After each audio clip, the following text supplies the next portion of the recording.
명랑시사 이승원입니다.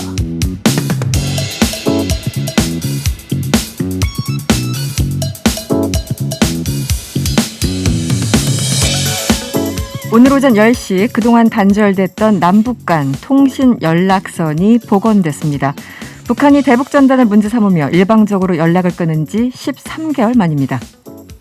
남북 양 정상은 지난 4월부터 여러 차례 친서를 교환하면서 남북 간 관계 회복 문제로 소통해 왔으며 이 과정에서 우선적으로 단절되었던 통신 연락선을 복원하기로 합의하였습니다. 해직교사 특혜 채용 의혹을 받는 조희연 서울시 교육감이 고위공직자범죄수사처에 출석해 조사를 받고 있습니다. 교원의 권익 향상을 위해서 10여 년간이나 아이들 곁을 떠났던 교사들이 교단에 복직하도록 하는 것은 교육계의 화합을 위해서도 적절한 조치라고 생각을 합니다. 그리고 사회적 정의에도 부합한다고 생각하고 한국 수영의 기대주죠. 황선우 선수가 수영 남자 자유형 200m 결승에서 막판 역전을 허용하면서 아쉽게도 7위에 머물렀습니다. 좀 오버 페이스가 된 것 같아서 조금 아쉬운 부분도 있지만 그래도 올림픽에서 이렇게 결승까지 와서 수영을 할 수 있다는 거에 대해 저는 되게 만족해요. 오늘도 명랑시사에서 도쿄올림픽 관련 소식 전해드릴게요. 7월 27일 화요일 명랑시사 이승원입니다. 지금 바로 시작합니다. 더 깊고 더 자세한 뉴스 브리핑 뉴스 원정대 시작합니다. 화요일 원정대원 두 분 나오셨어요. 김준호 변호사 그리고 한겨레 김한 기자와 함께합니다. 어서 오세요. 안녕하세요. 안녕하세요. 네, 오늘 오전부터 속보가 들어왔어요. 이 남측의 대북 전단 살포를 이유로 북한이 청와대 한라인을 포함해서 모든 남북 간 채널을 차단했었죠. 그런데 오늘 오전에 북한이 남북 군 통신선을 13개월 만에 복원했습니다. 내용을 좀 전해주시죠. 국방부가 오늘 10시에 서해지구 군 통신선이 개통되어서 시험 통화 등을 통해서 이상이 없다라고 확인을 했다라고 밝혔는데요. 오늘 오전에 다들 아까 황선우 선수 얘기했는데 수영 보는 도중에 맞아요. 속보가 떴었습니다. 네. 북한은 작년 6월 9일부터 군 통신선을 통한 전기 통화에 응답하지 않아 왔는데요. 13개월 만에 통신선이 이제 복원이 된 셈이고요. 오늘이 특히 그 6.25 전쟁 정전협정 체결을 한 날입니다. 68년이 되는 날인데 이 날의 날짜의 의미 이런 것들도 좀 생각해 볼 수 있을 것 같고요. 네. 이게 원래 통신선이 되면 오전에 이제 출근하면 한번 서로 통화를 하고 중간중간에 일이 있을 때마다 통화를 하고 퇴근할 때 이제 우리 퇴근한다 이렇게 이제 통화를 하는데 내일부터 아마 아침에 9시 한번 통화를 하고 오후에 그 퇴근 전에 통화를 하고 이런 이제 보통 4시쯤 통신이 이제 복원될 것으로 보입니다. 네. 지금 그러니까 동해지구는 아직은 개통이 안 된 것 같고 기술적인 문제로 서해지구만 개통이 됐다는 소식 들어와 있었습니다. 앞으로 이런 게 굉장히 이제 하나의 시그널이잖아요. 양국 간에 그동안 물밑에서 많은 대화가 있었구나라는 걸 짐작할 수 있고 앞으로 어떤 변화가 있을까요? 정상회담 가능성까지 좀 성급히 언급하시는 분들도 계신데. 성급히 그래서 그건 아직 성급하다는 뉴스까지 다시 같이 나온 거고 있는 것 같더라고요. 네. 단계적 조치들이 좀 이제 회복되지 않을까라는 생각입니다. 애초에 합의 예전에 됐었던 DMZ 지역의 한국전쟁 전사자 이후에 공동 발굴 작업이라든지 JS에서의 자유 왕래라든지 이전에 있었던 군사적 합의 조치들이 있는데 이제 이행이 전혀 되지 않고 있었던 것들이 있는데요. 거기서부터 한 단계 좀 다시 밟아가지 않을까라고 예측이 되고요.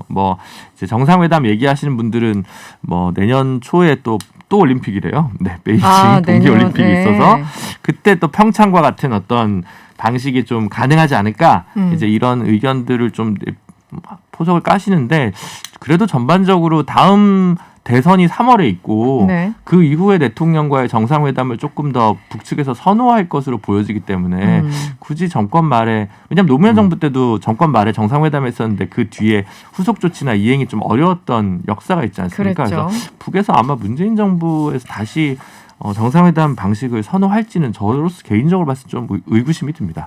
남북 관계에 있어서의 관계 복원은 한국 정부는 진보 보수 가리지 않고 언제나 원하죠. 근데 이제 북한이 응해주냐 안 해주냐 이 차이인데 결정적으로 이번에 통신선 복원도 이제 우리가 아무리 하자고 해도 북한이 싫다 그러면 못 하는 건데 이제 북한이 이제 그 오케이를 한 건데 그럼 북한이 결국 원하는 게 뭐냐 이 부분이 포인트일 것 같고 남북 정상회담은 이제 한국의 정치권에서 관심이 있는 거고 네. 북한 입장에서는 정상회담 하려고 이 통신선을 복원하진 않았을 것 같고 그러면 뭐냐라고 하면 이제 문서로 보면 이제 한미 정상회담을 할 때 남북 관계에 있어서 협력이라는 단어가 들어간 거를 청와대가 그때 굉장히 강조했던 적이 있거든요. 근데 이 협력이라는 게 바로 이런 어떤 인도적 지원을 포함한 내용이기 때문에 그건 이제 미국이 할 수는 없는 거니까 한국이 해야 되는 거고 네. 이제 그 부분에 대한 요구 결국 그리고 최근 이제 보도들을 보면 북한이 이제 식량난에 빠져 있다 뭐 네. 이런 보도들이 있는데 김정은 그 위원장이 뭐 그 알곡에 대한 얘기를 직접 하기도 하고 뭐 했었는데 뭐 이제 결국 이제 그 부분일 것 같고요.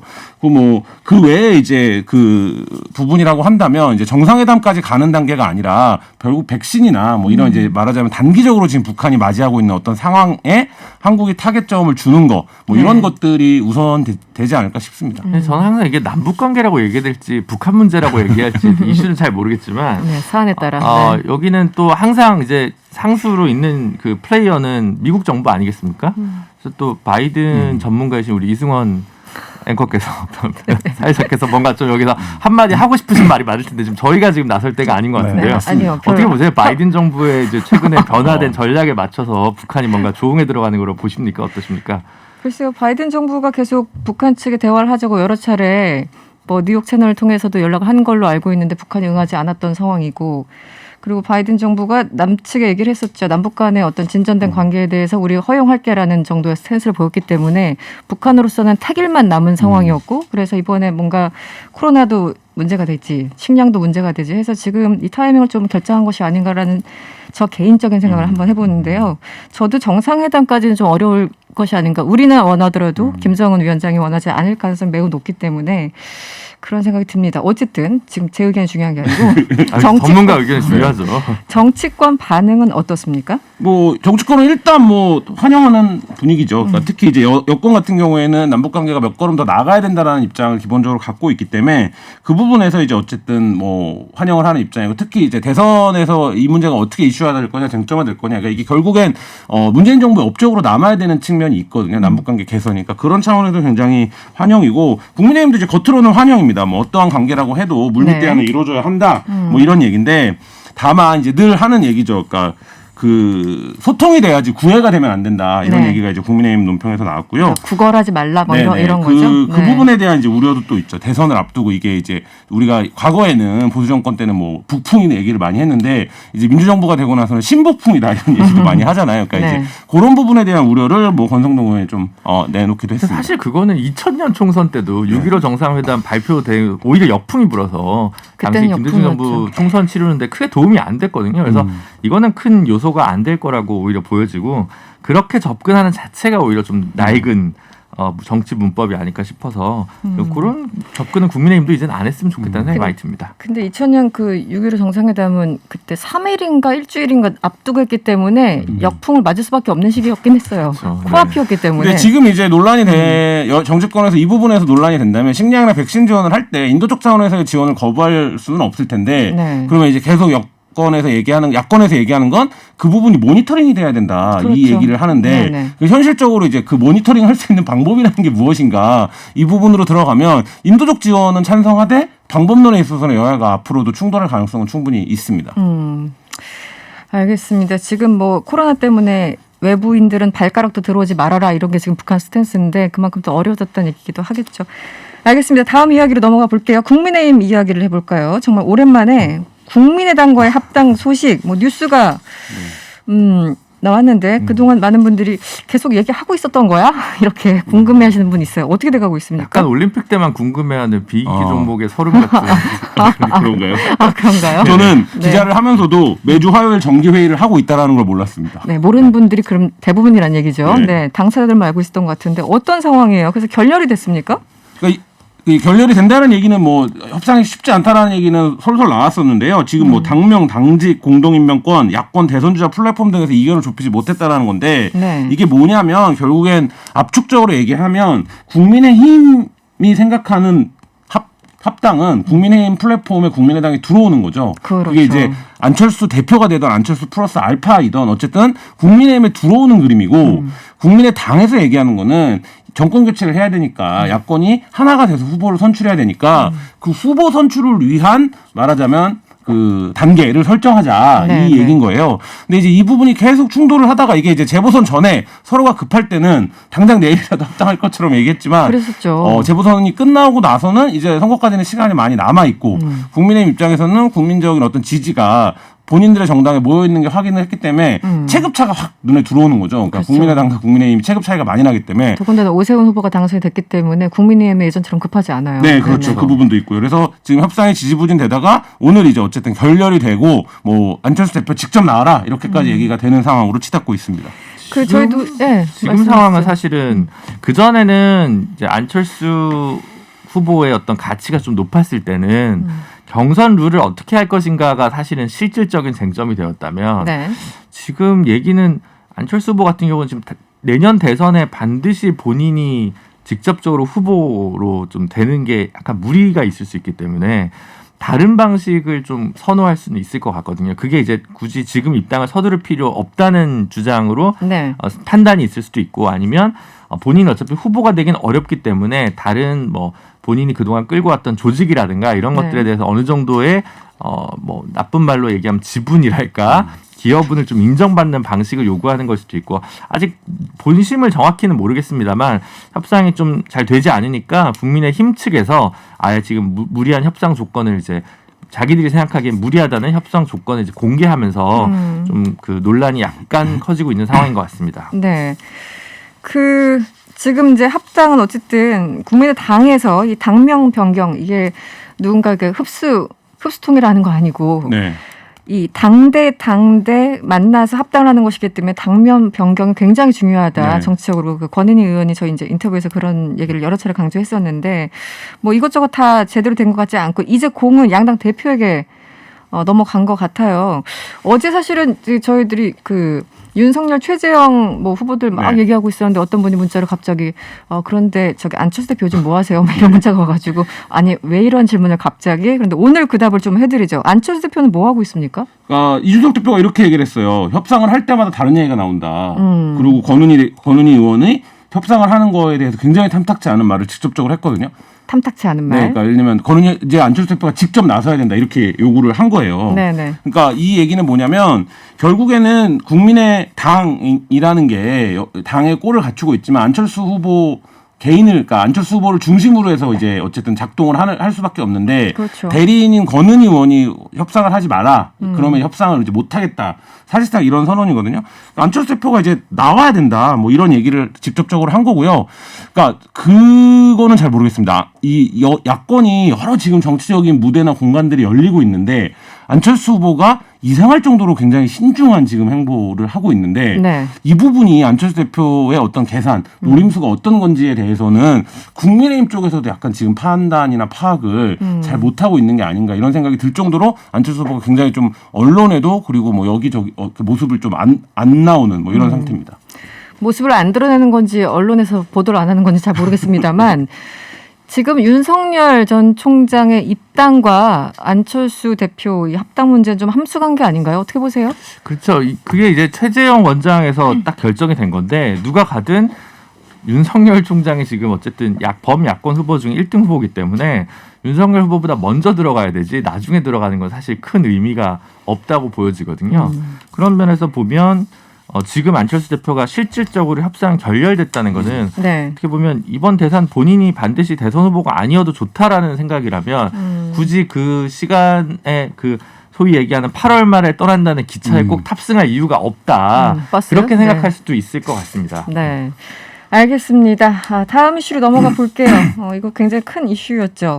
조국 전 장관 관련한 얘긴데 딸 조민 씨의 고교동 창인 장모 씨가 조민 씨가 서울대 세미나에 당시 참석한 게 맞다. 동영상을 보면서 이제 90% 이상 확실하다. 그러면서 기존 진술을 번복했죠. 어제 이제 SNS에 글을 올렸고 등등 상황인데 좀 전반적인 설명을 해주시죠. 예, 장 씨는 뭐 자녀 입시 비리 혐의로 기소된 조국 정경심 부부 재판에 증인으로 나왔던 인물인데요. 그러니까 조민 씨, 조국 그 전 장관의 딸과는 이제 한영외고 동창이고, 그렇죠. 네. 조 씨가 이제 썼다가 취소된 논문 중에 이제 유전자 다양성 논문이라는 논문이 있는데 이 논문을 이제 기재한 당국대 네. 의대 장하무계 교수의 아들입니다. 그래서 네. 가족끼리도 굉장히 친한 사이고 어쨌든 조민 씨의 행적을 결정적으로 증언해 줄 수 있을 것으로 보이는 관계에 있는 인물인데 이 인물이 이제 1심에서는 그 정교수 측이 증인으로 제시했던 그러니까 영상이 있었습니다. 이 영상에서 등장하는 이제 여성이 조민이 아니다라는 취지로 이제 진술을 했어요. 네. 그래서 이게 굉장히 보도가 많이 됐었어요. 그렇죠. 근데 이제 이번에 새로 열린 재판에서는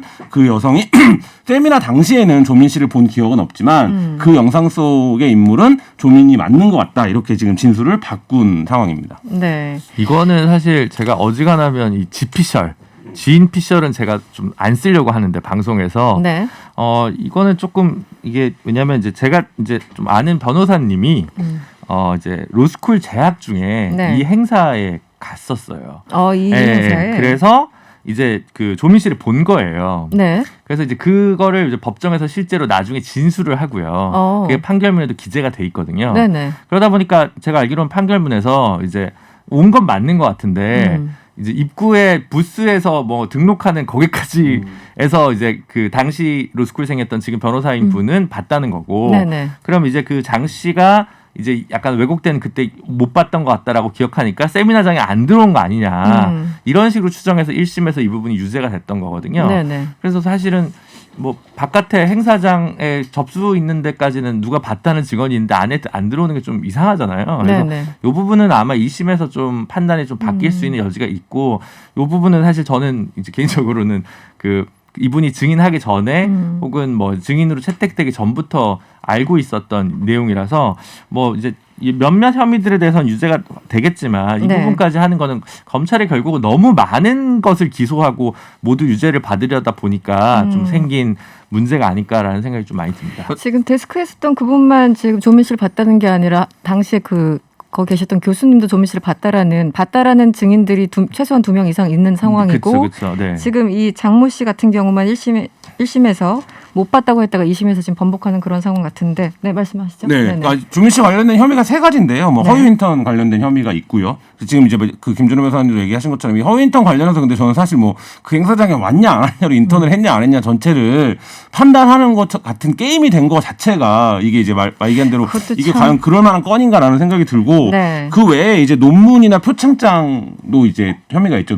그게 있는데 이 장 씨 같은 경우에 검찰 쪽에서 앞세웠던 이유가 뭐냐면 이 논문을 연결해준 그러니까 논문을 지도한 교수의 자녀고 이런 과정들을 일례로 봤을 때 결국엔 이거를 간접 증거로 해서 언론용 증거로 해서 표창장 위조를 능히 했을 것이 아니냐라는 어떤 편견을 만들어내는데 이제 네. 기여를 했던 상황인데 그 인물이 이제 결정적으로 진술을 바꾼 거거든요. 네. 그래서 이제 그 부분과 관련해서는 이제 허위 인턴을 했냐 안 했냐 이 부분에서는 어떤 판단의 근거가 바뀔 가능성이 있는데 여전히 이제 뒤에 2가지 혐의는 법리적으로는 남아 있는 이런 상태입니다. 표창장 부분들. 사실 세미나에서 저도 세미나 과거에 여러 번 가봤지만 그 같은 공간에 있다고 해서 다 만나는 것도 아니잖아요. 그렇죠. 누가 왔는지도 모르고 나중에 뒤풀이 가서 만나는 경우가 대부분이고 그런 상황으로 판단한다는 게 좀 이해가 안 가는데 어쨌든 그 동창 장 씨가 왜 사실과 다른 짓을 했는지 설명을 좀 해주시면요. 그래서 저는 이제 이분의 SNS 글을 보긴 했는데 네네. 이제 본인이 이제 이거를 어떤 생각에서 갑자기 변심해서 SNS에 적었는지까지는 좀 알기는 어렵더라고요. 다만 그 검찰이 뭐 자기를 협박한 건 아니다. 뭐 이런 표현들도 좀 계속 쓰면서 그냥 본인이 좀 그 당시 약간 삐뚤어진 마음이 좀 있고 우리 가족도 실질적인 좀 피해를 봤다는 생각에서 그런 감정이 좀 들어서 욱하는 마음이 있었다는 취지로 좀 얘기를 한 것 같거든요. 근데 시간이 좀 지나니까 본인이 과도했던 것 같다라는 취지로 지금 번복하는 진술을 하고 있는 상황인 것 같습니다. 장 씨는 뭐 정확하게는 뭐 증오심과 적개심, 인터넷으로 세뇌된 삐뚤어진 마음 그리고 내 가족이 피해를 봤다라는 생각이 그날 보복적이고 경솔한 진술을 하게 한 것 같다 이렇게 해명을 했죠. 그러면서도 이제 검찰의 협박은 없었다 이렇게 얘기를 한 것이고요. 조국 전 장관 이제 여기에 대해서 당연히 문제 삼고 있죠. 당시 검찰 조사가 장 씨를 이제 데려다가 진술을 받았는데 정확한 뭐 시간도 기재가 안 돼 있었고 등등 하면서 특수부가 조국을 잡기 위해서 장 씨 가족 전체에 대해서 11번 조사를 했다. 또 하나의 가족 인질극이었다. 이렇게 지금 몫을 높이고 있는데 당시 과잉조사 문제는 없었을까요? 어떻게 보십니까?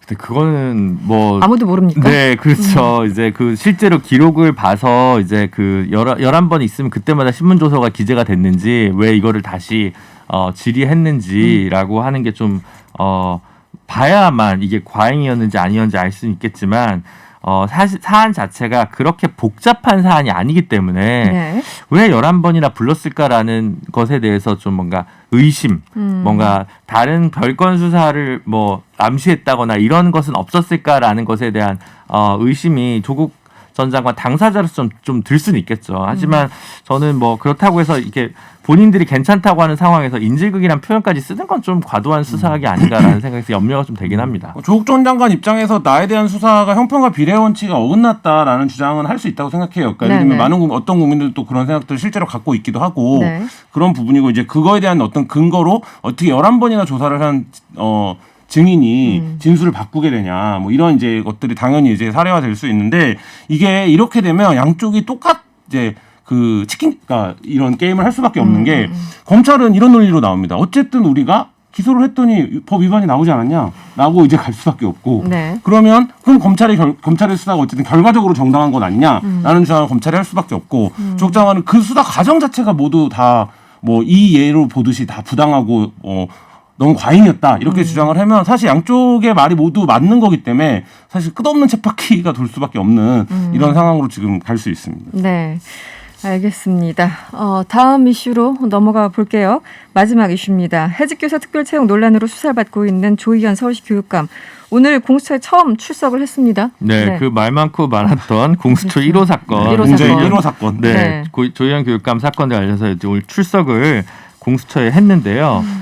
이제 사건을 좀 다시 상기를 해보면 그 서울시 교육청에서 해직 교사에 관한 특별 채용 절차가 있었는데 네네. 이제 그와 관련해서 뭔가 좀 부당한 것이 있었다라는 감사원의 감사 결과가 있었습니다. 그리고 이제 이 관련 자료들을 전부 공수처에도 넘겼거든요. 감사원에서 네. 경찰에도 넘겼고요. 그 상황에서 이제 공수처에서 그 참고 자료를 바탕으로 직권남용죄 관련해서 교육감을 이제 입건을 한 거고 그와 관련돼서 이번에 이제 그 소환을 이제 한 건데 사실 이 사안 자체는 이제 해직 교사를 특별 채용하는 절차나 관행이랄까요? 그런 게 이제 이전에도 뭐 보수교육감 시절에도 있었던 이제 내용이고요. 그래서 이 관련해서 뭔가 수사하거나 고발하거나 이쪽에서는 비판적으로 보시는 입장에서는 혹시 조희연 캠프를 뛰었던 해직 교사에 대한 보훈 인사가 아니었느냐라는 것에 대한 이제 의혹이 이제 해당되는 경우들이 몇 분 있는데 그러니까 단순한 그냥 해직 교사가 아니라 캠프에 네. 있었던 거에 이제 초점 맞추시는 그런 분들. 식으로 이제 초점을 맞추시는 분들이 있는데 이 뭐 전교조라든가 이런 해직 교사 분들이 이제 몇 분이 이제 지원을 했는데 네. 실제로 이 과정은 블라인드 면접을 기초해서 절차가 이루어졌고 그런 분들 중에서도 뭐 반드시 다 합격한 것도 아니었고 이제 제대로 된 절차를 이제 거친 것이다. 이제 조희연 교육감이 이제 그렇게 얘기를 하는 것이고요. 네. 이전에도 이런 식으로 해직 교사를 좀 화합을 위해서 다시 안고 가는 특별 채용 절차들이 있었고 조희연 교육감 전에도. 네. 근데 다만 이제 그 당시에 예전에 있었던 그러니까 조교육감 때 말고 그 전에 있던 특별 채용 과정에서 또 뭐 투서 같은 것들이 들어오니까 예전에 그 업무를 담당했던 공무원들이 이 업무를 못 하겠다고 이제 얘기를 하는 경우도 있었던 모양입니다. 그러니까 그게 부담이 되면 그 특정 공무원들이 굳이 뭐 결재를 하지 않아도 일 처리를 하게 하겠다라고 했는데 그 부분과 관련해서 직권남용죄가 문제가 되고 있는 것 같은데 조금 무리한 수사라고 보여지는 측면이 있고 네. 실제로 저는 뭐 이게 기소돼서 유죄 나올 가능성은 조금 낮은 쪽으로 보고는 있습니다. 조희연 교육감도 오늘 네. 그 얘기를 했어요. 네. 그러니까 예를 들면 한때 해고됐던 노동자나 해직교사, 해직공무원이 제자리로 돌아가게 하는 거는 이제 미래의 화합을 위한 과정이고 이 과정을 법률이 정한 절차에 따라서 특별 채용한 거다 이렇게 얘기를 했는데 이 사건은 근데 정치적인 의미를 갖게 됐죠. 왜냐하면 최재형 감사원장이 감사원장. 정치권에 오면서부터 그러니까 예를 들면 이게 조희연 오늘 교육감도 그 얘기를 했는데 감사원이 절차상에 문제가 있다 그래서 주의 조치를 이미 내렸었는데 네네. 왜 이거를 또 고발을 했는지 납득이 안 된다라는 거죠. 그러니까 예를 들면 고발까지 했는지. 네, 그러니까 주의를 조치를 했으면 조치를 한 거잖아요. 시정명령, 시정 조치를 한 건데 그 후에도 또 이제 고발 조치를 한 게 이해가 안 된다는 거고 그게 최재형 감사원장의 정치적인 목적 혹은 의도를 갖고 감사를 진행한 게 아니냐라는 의혹이 이제 정치권에서 제기가 되는 거고요. 공수처도 마찬가지예요. 공수처가 이 사건에서 설령 어떤 유죄 혐의를 발견한다고 하더라도 직접 기소를 못 거든요. 대상자가 아니기 때문에. 그런 부분에서 왜 이 사건을 굳이 1호로 수사를 하느냐. 이것도 사실 공수처에게 기대했던 역할이나 뭐 이런 것에 견져서 생각을 해보면 좀 납득이 안 가는 측면들이 있습니다. 네. 알겠습니다. 원정대 오늘 여기서 마무리를 해야 되겠어요. 지금까지 김준일 변호사 그리고 한겨레 김한 기자와 함께했습니다. 오늘 고맙습니다. 감사합니다. 지금 이 시각 사회 곳곳에서 벌어지는 사회 뉴스를 전해드립니다. 뉴스 원정대 2 시작할게요. 이현경 뉴스캐스터와 함께합니다. 어서 오세요. 네, 안녕하세요. 네, 오늘 백신 얘기부터 또 해봐야죠. 네. 백신. 이현경 캐스터도 백신 접종은 아직이죠. 아직까지 제 차례가 오지 않았나이다. 네, 우리 네. 모두 애매한 나이, 예, 끼인 나이. 네. 네. 40대는 접종 예약이 언제 될지도 모르겠고 좀 힘든데 지금 백신 어떻게 되고 있습니까? 오늘 총리가 나와서 네. 모더나를 언급한 것 같은데. 그렇죠. 네. 그러니까 백신 공급 수요층이 일정. 좀 많고 7월 말에 이제 우리나라에 모더나 백신이 들어올 예정이었었는데 이게 연기가 된다라고 발표가 됐는데요. 네네. 그러니까 지난주에 통보를 받았습니다. 이 모더나사에서 유럽에서 생산 차질을 빚으면서 8월 도입이 이제 연기가 된 상황인데요. 7, 8월에 꽤 많은 물량들이 들어올 예정이었습니다. 왜냐하면 지금 말씀하신 것처럼 그 진행자님하고 저 연령대가 거의 한 1,700만 명이 지금 맞아야 되거든요. 18세부터 49세까지가. 네. 이제 그러다 보니까 3,645만 회분 정도가 들어올 예정이었는데 지금 공급된 물량이 많지가 않습니다. 근데 네. 정확하게 어떤 이유로 생산에 차질이 빚어졌는지 알 수 없는데 현재까지 알려진 건 제조 공정상의 문제로 7월 달에 들어오기로 했던 모더나 백신이 8월로 연기가 됐다라고 하는 게 현재까지 파악된 상황이고요. 네. 아마 이달에 1,000만 회 정도 백신이 들어올 예정이었는데 지금 내일도 파이저 백신이 들어오거든요. 네. 근데 그것만 다 계산을 해보면 900만 회 정도 되니까 모더나 백신이 들어오지 못한 물량이 한 100만 회쯤 되나 보다 이렇게 추정을 할 수 있는 상황이고요. 그래서 원래는 모더나 백신을 이번 주부터 이제 맞기로 하신 분들도 있었는데 화이자 백신으로 대체하는 지역들이 좀 있으니까 확인을 좀 하시면 좋겠습니다. 네, 어쨌든 7월로 예정됐던 게 8월로 네, 8월로 연기가 돼서 들어오긴 들어옵니다. 네. 예. 그러면 8월에 맞게 될 예정이었던 40대는 백신 접종이 지금 불가능한 건가요? 네, 아니 그런 건 아니고요. 지금 현재까지 8월 공급 물량이 당초 계획대로 진행된다라는 부분을 강조를 하고 있는데요. 네. 이 모더나사가 파이자사하고 좀 다릅니다. 모더나사는 제품은 좀 뛰어난 것으로 알려지고 있는데 생산 공장이 크진 않다고 해요. 그래서 네. 우리나라에서도 삼성 바이오로직스의 위탁 생산을 하게 된 거잖아요. 근데 원액은 스위스에서 만듭니다.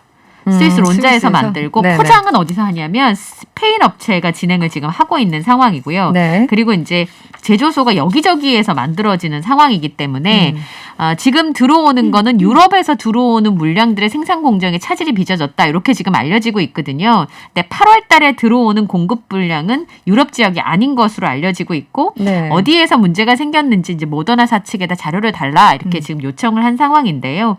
8월에 이제 들어오는 물량은 제조 생산 시설이 다른 곳이니까 차질 없이 들어올 것으로 예상이 되고 있고 8월 달에는 18세에서 49세 연령층에 대한 접종이 시작이 될 거잖아요. 그래서 네네. 이게 좀 9월로 밀릴 수 있다 뭐 이런 얘기들이 있습니다만 현재까지 당국은 예정대로 백신 접종을 하겠다라고 하는 것이고 그래서 이제 다 궁금하시잖아요. 네. 그럼 나는 언제? 내 차례는 언제? 대체 언제? 네. 네. 그건 이번 주에 아실 수 있습니다. 8월에 예방접종 계획을 30일 날 발표를 한다고 하니까요.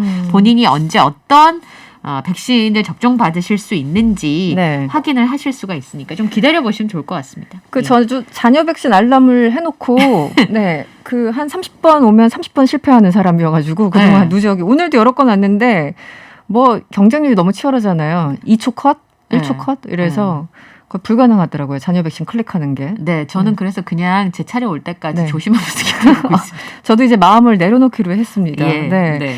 앞으로 달라지는 방역 수칙이 있습니까? 그러니까 네. 지난달과 그 전달에 백화점이나 마트 같은 데서 집단 감염이 많이 발생을 했었잖아요. 맞아요. 근데 네. 우리가 식당이나 카페 같은 데 갈 때 다 QR하고 심지어 전 방송을 넣을 때도 계속 이제 QR 번호를 쓰고 네. 온도 체크를 하고 이렇게 하고 있는데 문제는 이제 백화점 같은 경우에 너무 많은 사람들이 들어오고 쇼핑이라고 하는 게 거기 딱 들어가서 물건만 사고 나오는 게 아니잖아요. 그렇죠. 쭉 둘러보게 되니까 사실 점원분들도 QR 체크나 이런 거를 보고 있는 손님한테 그 QR 체크 좀 이게 잘 안 된다고 그렇죠. 하더라고요. 딱 이제 상속 그죠? 안에 들어오시는 분들한테는 좀 요구할 수 있어도 네. 지나가는 사람들한테 다 요구할 수는 좀 없으니까 힘드니까. 네, 네네, 그래서 그런 이제 상황들. 출입 명부 관리를 강제적으로 진행을 하진 않았었습니다. 네네. 그랬는데 최근에 백화점하고 대형마트에서도 출입 명부 관리를 의무적으로 이제 사회적 거리두기 3단계가 됐을 때는 네. 그래서 그 대형 유통 매장에 가면 안심콜이라고 해서 전화만 하면 아, 이렇게 있죠. 받아주는 게 있어요. 네. 그다음에 QR 코드를 포함해서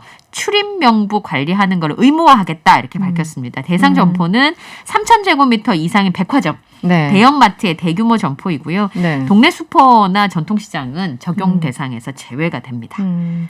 이게 백화점 같은 일부 백화점 같은 경우에 전철역하고 연결돼서 그 통과하시는 분들도 꽤 있을 텐데 네. 그런 것도 좀 복잡해질 것 같다는 생각이. 네, 그리고 너무 불현듯. 한꺼번에 이렇게 몰려 들어오시니까 네. 이거 관리하는 게 좀 어려워서 그러니까 이제 문을 다 폐쇄하잖아요. 문을 그렇죠, 한 군데로만 문을 아예. 만들고. 어. 예.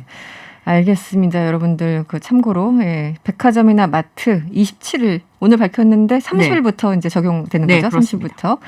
알겠습니다. 이 뉴스도 눈에 띄었어요. 통계청 조사 결과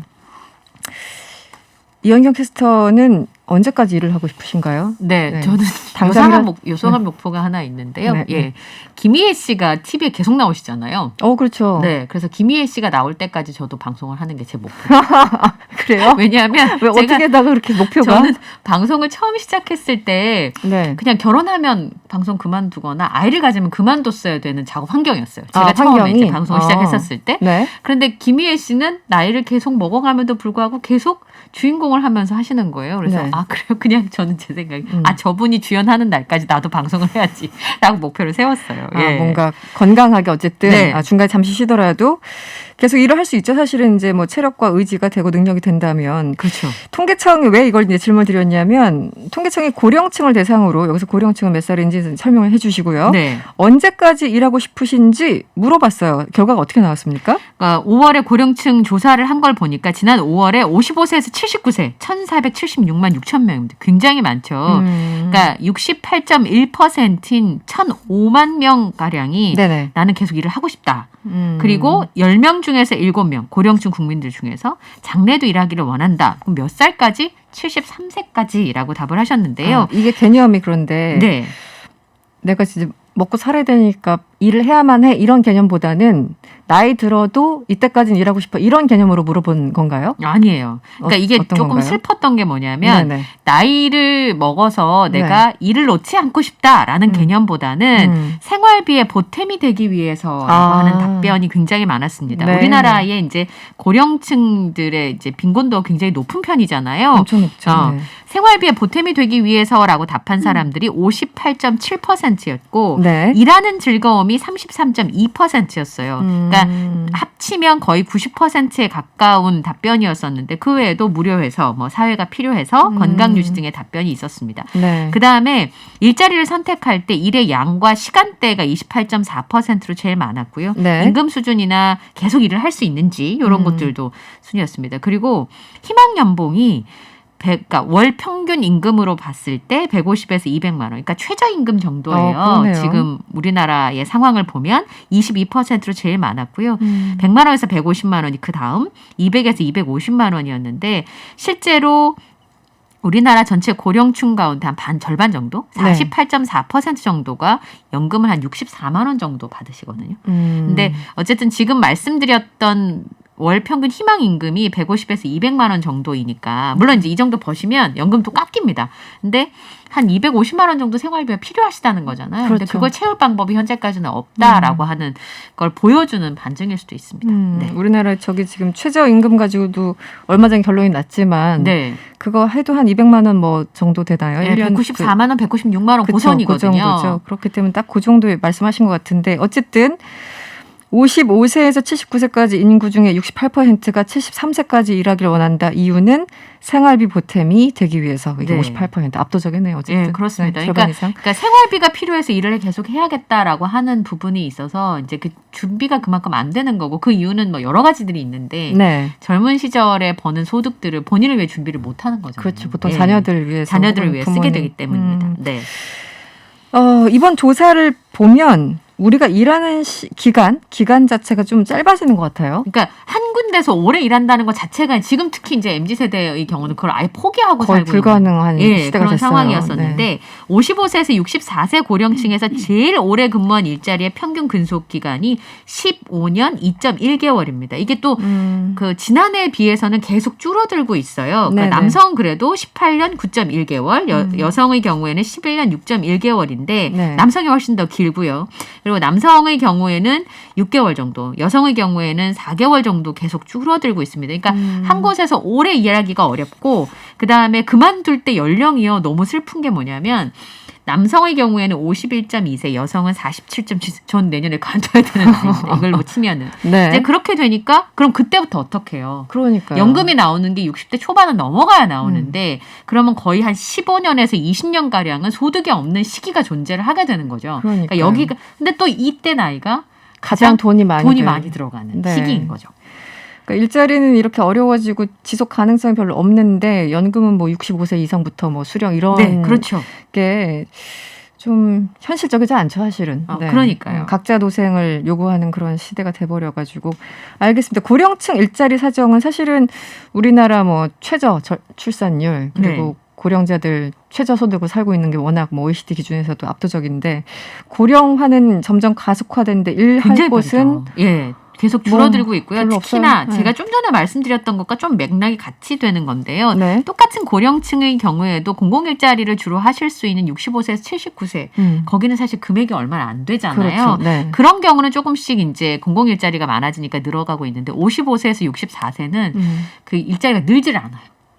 그러니까 그렇죠. 아까 말씀드린 것처럼 일자리를 그만두고 가실 데가 없는 거예요. 그 네. 능력을 쓸 데가 없다는 게 문제가 되고 있는데요. 이 부분은 생활고 때문에 노후에도 일자리를 놓지 못해야 하나라는 부분에 사회적 합의가 좀 필요한 것 같아요. 그렇습니다. 네. 네, 그리고 다음 이슈, 우리나라 갯벌이 어제 네. 들어온 소식이었죠. 우리나라 갯벌이 세계 자연유산에 올랐다는 반가운 소식이 네. 들어왔습니다. 3수 만에. 네, 네.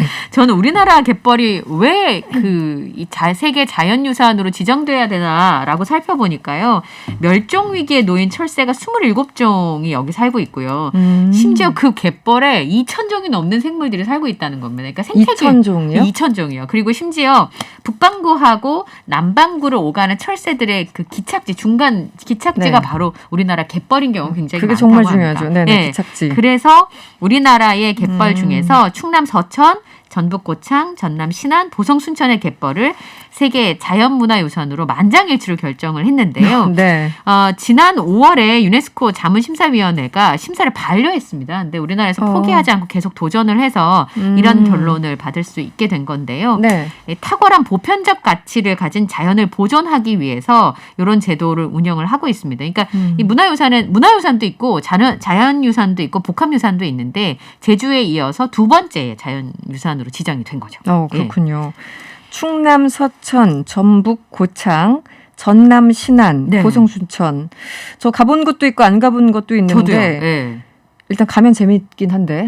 지금이라도 갈 수 있게만 해주면 마스크 벗고 갈 수 있게만 해주면 제가 지금이라도 날아서라도 갑니다. 예. 정말 아름답죠. 어디 가보신 기억이 있어요? 어렸을 때라도? 네, 저는 보성을 갔었는데요. 아직도 네. 그걸 잊지를 못하는 게 너무 아름다웠고 제가 사진으로 다시 이렇게 쭉 봤어요. 네네. 그러니까 진짜 한 번 더 가고 싶다는 생각이 좀 들고. 그렇죠. 신안 같은 경우는 또 이제 거기 천사대교라고 다리가 또 새로 생겼잖아요. 네, 맞아요. 네. 올해 꼭 가야지 했는데 작년에 코로나 터져가지고 네. 예, 제가 발이 묶이서 올해 꼭 가야지 하다가 계속 이슈가 네. 넘어가는. 알겠습니다. 그 대통령이 세계 유산 등재와 관련해서 네. 축하 메시지를 냈어요. 네. 그러니까 매우 기쁜 소식이다. 특히나 멸종위기 철새의 기착지로 보존 가치가 매우 크다고 평가했다라는 의미를 부여했는데요. 어쨌든 우리의 그 갯벌의 가치를 적극적으로 알리고 설득한 결과다라고 하는 부분을 강조했었는데요. 갯벌이 이산화탄소를 흡수한다는 연구 결과가 있대요. 오, 그래요. 그래서 우리나라 갯벌이 자동차 11만 대? 연간 11만 대가 뽑아내는 이산화탄소를 흡수한다라고 하는 연구 결과도 있다고 하더라고요. 그 정도입니까? 네. 네. 세상에 있는 것들은 쓸모없는 게 없는 것 같아요. 그러니까요. 네. 네. 어쨌든 반려된데 여기서 이제 좌절하지 포기하지 않고 네. 다시 한번 시도했고 결국은 성공했습니다. 이게 참 포인트가 아닌가 싶어요. 그렇습니다. 네, 아까 저희 이제 통계청 소식을 네. 듣고 3865번님이 50대 중반인데요. 당장 그만두고 싶네요. 네. 여러 가지 감정이 막 몰려 있어요. 이 한 문장에. 네. 그렇죠. 그리고 55세도 고령층에 속한다니 참 우울하네요. 아까 조사 대상이 55세부터 네, 55세부터 60세였죠. 네. 네, 저도 곧인데요. 슬퍼하지 맙시다. 네. 지금 54세인데 한 20년 더 일해야 하는데 점점점 이렇게 5766번님이 문자를 주셨습니다. 네, 오늘 뉴스 원정대 2 여기서 마무리할게요. 지금까지 이한경 뉴스캐스터와 함께했습니다. 고맙습니다. 감사합니다.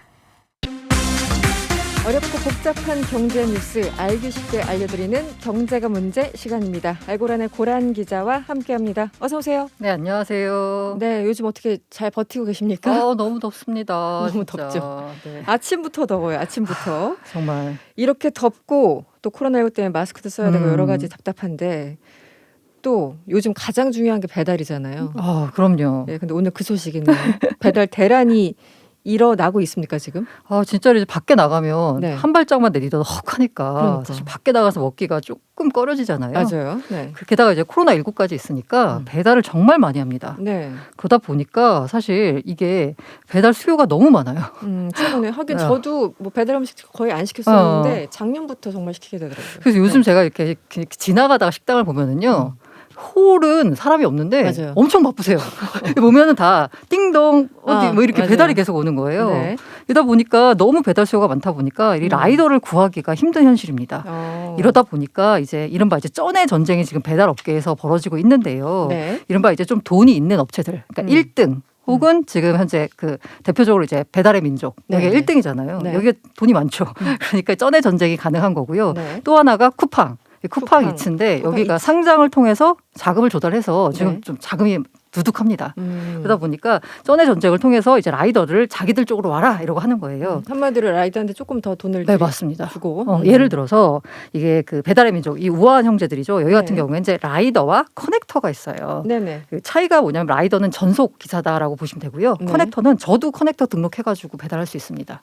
그렇군요. 네, 도보로 하든 뭐 자전거를 타고 하든 그거는 뭐 뭐 퇴근길에 뭐 네, 배달하고 맞아요. 집에 간다 뭐 이런 거 본 것 같은데. 네. 실제로 잠시 여담으로 말씀드리자면 네. 이 배민이 그 자기들 라이더들한테 라이더나 커넥터들한테 다 백신을 접종을 해줬어요. 오. 한 번이라도 기록이 있는 사람들한테서. 아, 그래요? 그래서 백신 맞으려고 등록한 사람도 있었다는 그런 후문이 들리는데 네. 아무튼 이러다 보니까 이제 이들을 이제 잡아야 되잖아요. 그렇죠. 그래서 매번 이제 매주 소속 라이더와 커넥터를 이제 추첨 선발해서요 수천만 원 상당의 경품을 지급합니다. 오. 이게 이제 예를 들면 어떤 식으로 하는 거냐면요. 네. 예를 들어서 이 배달 수단 구분 없이 매주 배달 10건당 응모권 한 장을 줘요. 네네. 그러면 많이 배달하면 내가 100건을 배달하면 응모권이 10장이 생기는 거잖아요. 네네. 그럼 당첨 확률이 10배로 높아지는 높아지네요. 겁니다. 네. 그러니까 많이 배달하는 사람한테 인센티브를 더 주겠다는 거죠.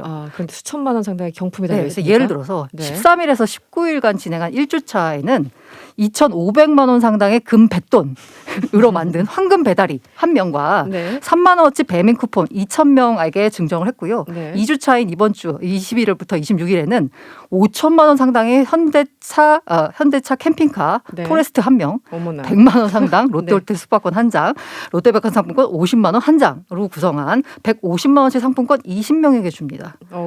이런 정말 안 할 수 없네요. 엄청난 매력이네요. 네, 이게 네. 이제 너무 몸값이 귀해지니까 어쨌든 모실 수밖에 없는 거예요.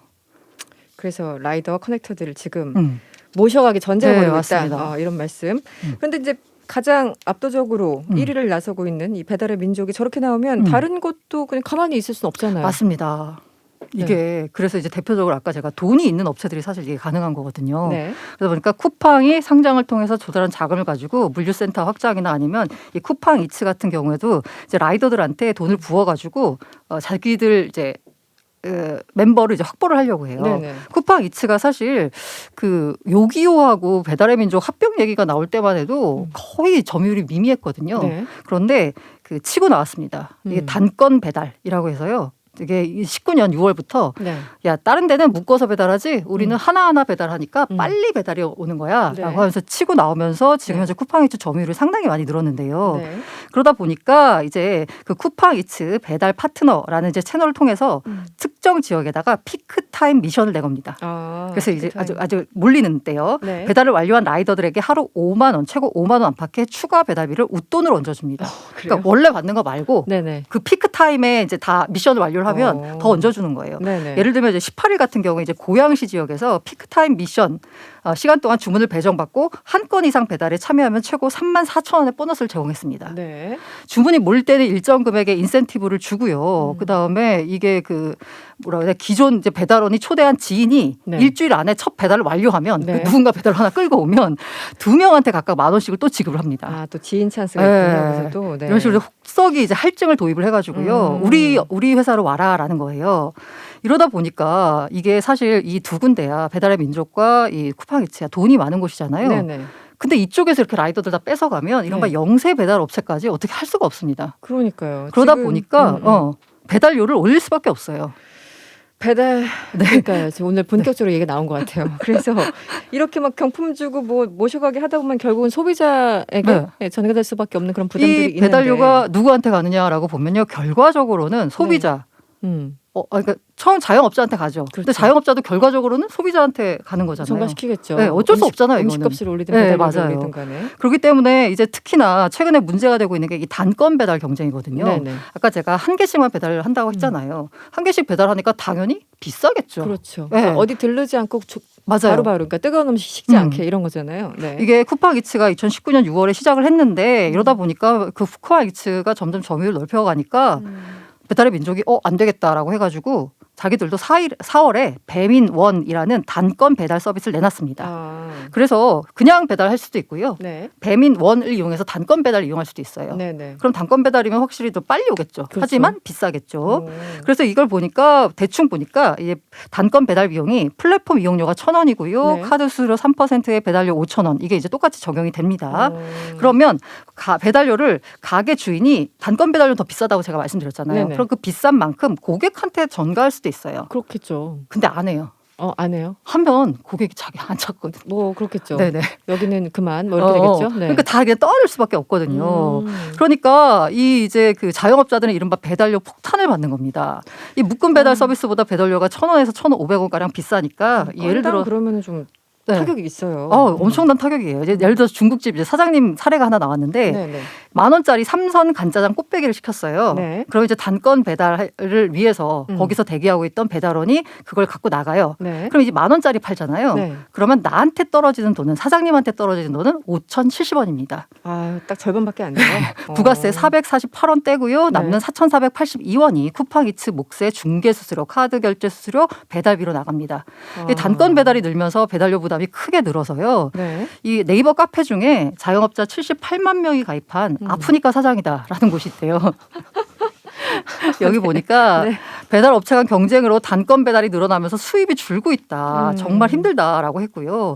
이게 사실 이게 손님 식당 주인이 원하면 손님이 배달료를 더 부담하도록 조정할 수 있거든요. 네. 근데 말씀드린 대로 그러면 주문량이 줄어요. 그렇죠. 그러니까 안 합니다. 저도 당장 배달료 때문에 주문하려다가 그 왜 많은 양이면 괜찮은데 네. 한 1, 2인용은 좀 그렇잖아요. 그래서 안 한 적 여러 번 있어요, 정말. 배달료 그러니까. 때문에. 네. 근데 이거 언제까지 다 감내할 수 없잖아요. 자영업자분들은. 그러니까 네. 하는 게 뭐냐면 대책이 뭡니까? 이중 가격제를 취합니다. 이중 가격제. 네. 그냥 피크타임 아닌 뭐 이런 묶음 거예요? 배달보다 단건 배달의 경우에는 네. 음식값을 1,000원 정도 더 붙여받는 거예요. 아, 네, 단건 그런 배달. 식으로. 네. 그래서 이제 그 일부에서는 네. 이걸 차이를 모르는 손님들은 아니 왜 똑같은 건데 가격이 다르냐라고 네, 항의를 네. 하고 있는데 오해할 수 있죠. 이런 식으로 이제 배달료를 아예 그렇게 설정을 해놓으면 손님들이 안 찾으니까 네. 아예 슬쩍 음식 가격을 자체를 올려버립니다. 그럴 것 같아요, 결국은. 네. 그게 조금 더 저항이 덜하대요. 그래서 배달료 올리는 것보다는 차라리 음식 6,000원에다가 맞아요. 7,000원으로 올리는 거. 그래서 이제 어떤 그 사장님 같은 경우에는 이게 우리가 이제 그 최근에는 이제 홀보다 3,000원 비싼 배달 메뉴 가격을 최근 들어서 이제 1,000원도 올렸다. 배달료가 워낙 높아지면서 네. 하는데 이게 이제 어떻게 표현하는 거냐면 4,000원을 배달을 시키면 더 비싼 게 아니고요. 홀에서 드시면 4,000원을 깎아드립니다. 그 개념화 하는 거죠, 네네네. 그렇게. 네. 근데 이거 참 재밌는 게 이게 이제 배달의 개념이 들어가니까 예전에 그냥 포장하면 포장 손님만 더 깎아주고 이런 데 있었잖아요. 안에서 자리 차지하지 않는다고. 근데 이거는 이제 그 포장을 반대요. 직접 가져가는 네. 거고 이건 배달이 되니까 반대 개념이 쏟아지는군요. 알겠습니다. 그나저나 최근에 이거 심각한 뉴스였어요. 교촌치킨이 최근 배달료를 2,000원에서 무려 3,000원으로 올렸다고 하는데 네. 어떻게 된 겁니까? 이게 일부 가맹점의 얘기고요. 네. 그 본사 측은 이게 일부 가맹점이 1,000원 가량 인상한 것으로 파악이 되고 있지만 가맹점 중 몇 곳이 배달비를 올렸는지 본사 입장에서 알기 어렵다. 아, 이 배달비가 전- 가맹점 재량에 따른 사항이라서 본사에서 관여할 수 없는 자율의 영역이다라고 아, 이제 그래요? 얘기하고 있습니다. 어. 이 교촌치킨이 왜 유명한지 아시잖아요. 네네. 2018년 5월에 처음으로 배달료에 돈을 받기 시작했습니다. 사실 제가 어렸을 처음으로. 적만 해도 네. 짜장면 당연히 공짜로 배달 오는 거였잖아요. 그렇죠. 무조건. 네. 다 공짜였거든요. 네. 치킨 뭐 중국집 뭐 음식들 다 네, 공짜였죠. 맞아요. 네. 그리고 식당마다 한 명씩 배달원이 있었고. 근데 이제 교촌치킨이 2018년 5월부터 우리는 건당 배달료를 2,000원씩 받겠다라고 선언하고 나왔어요.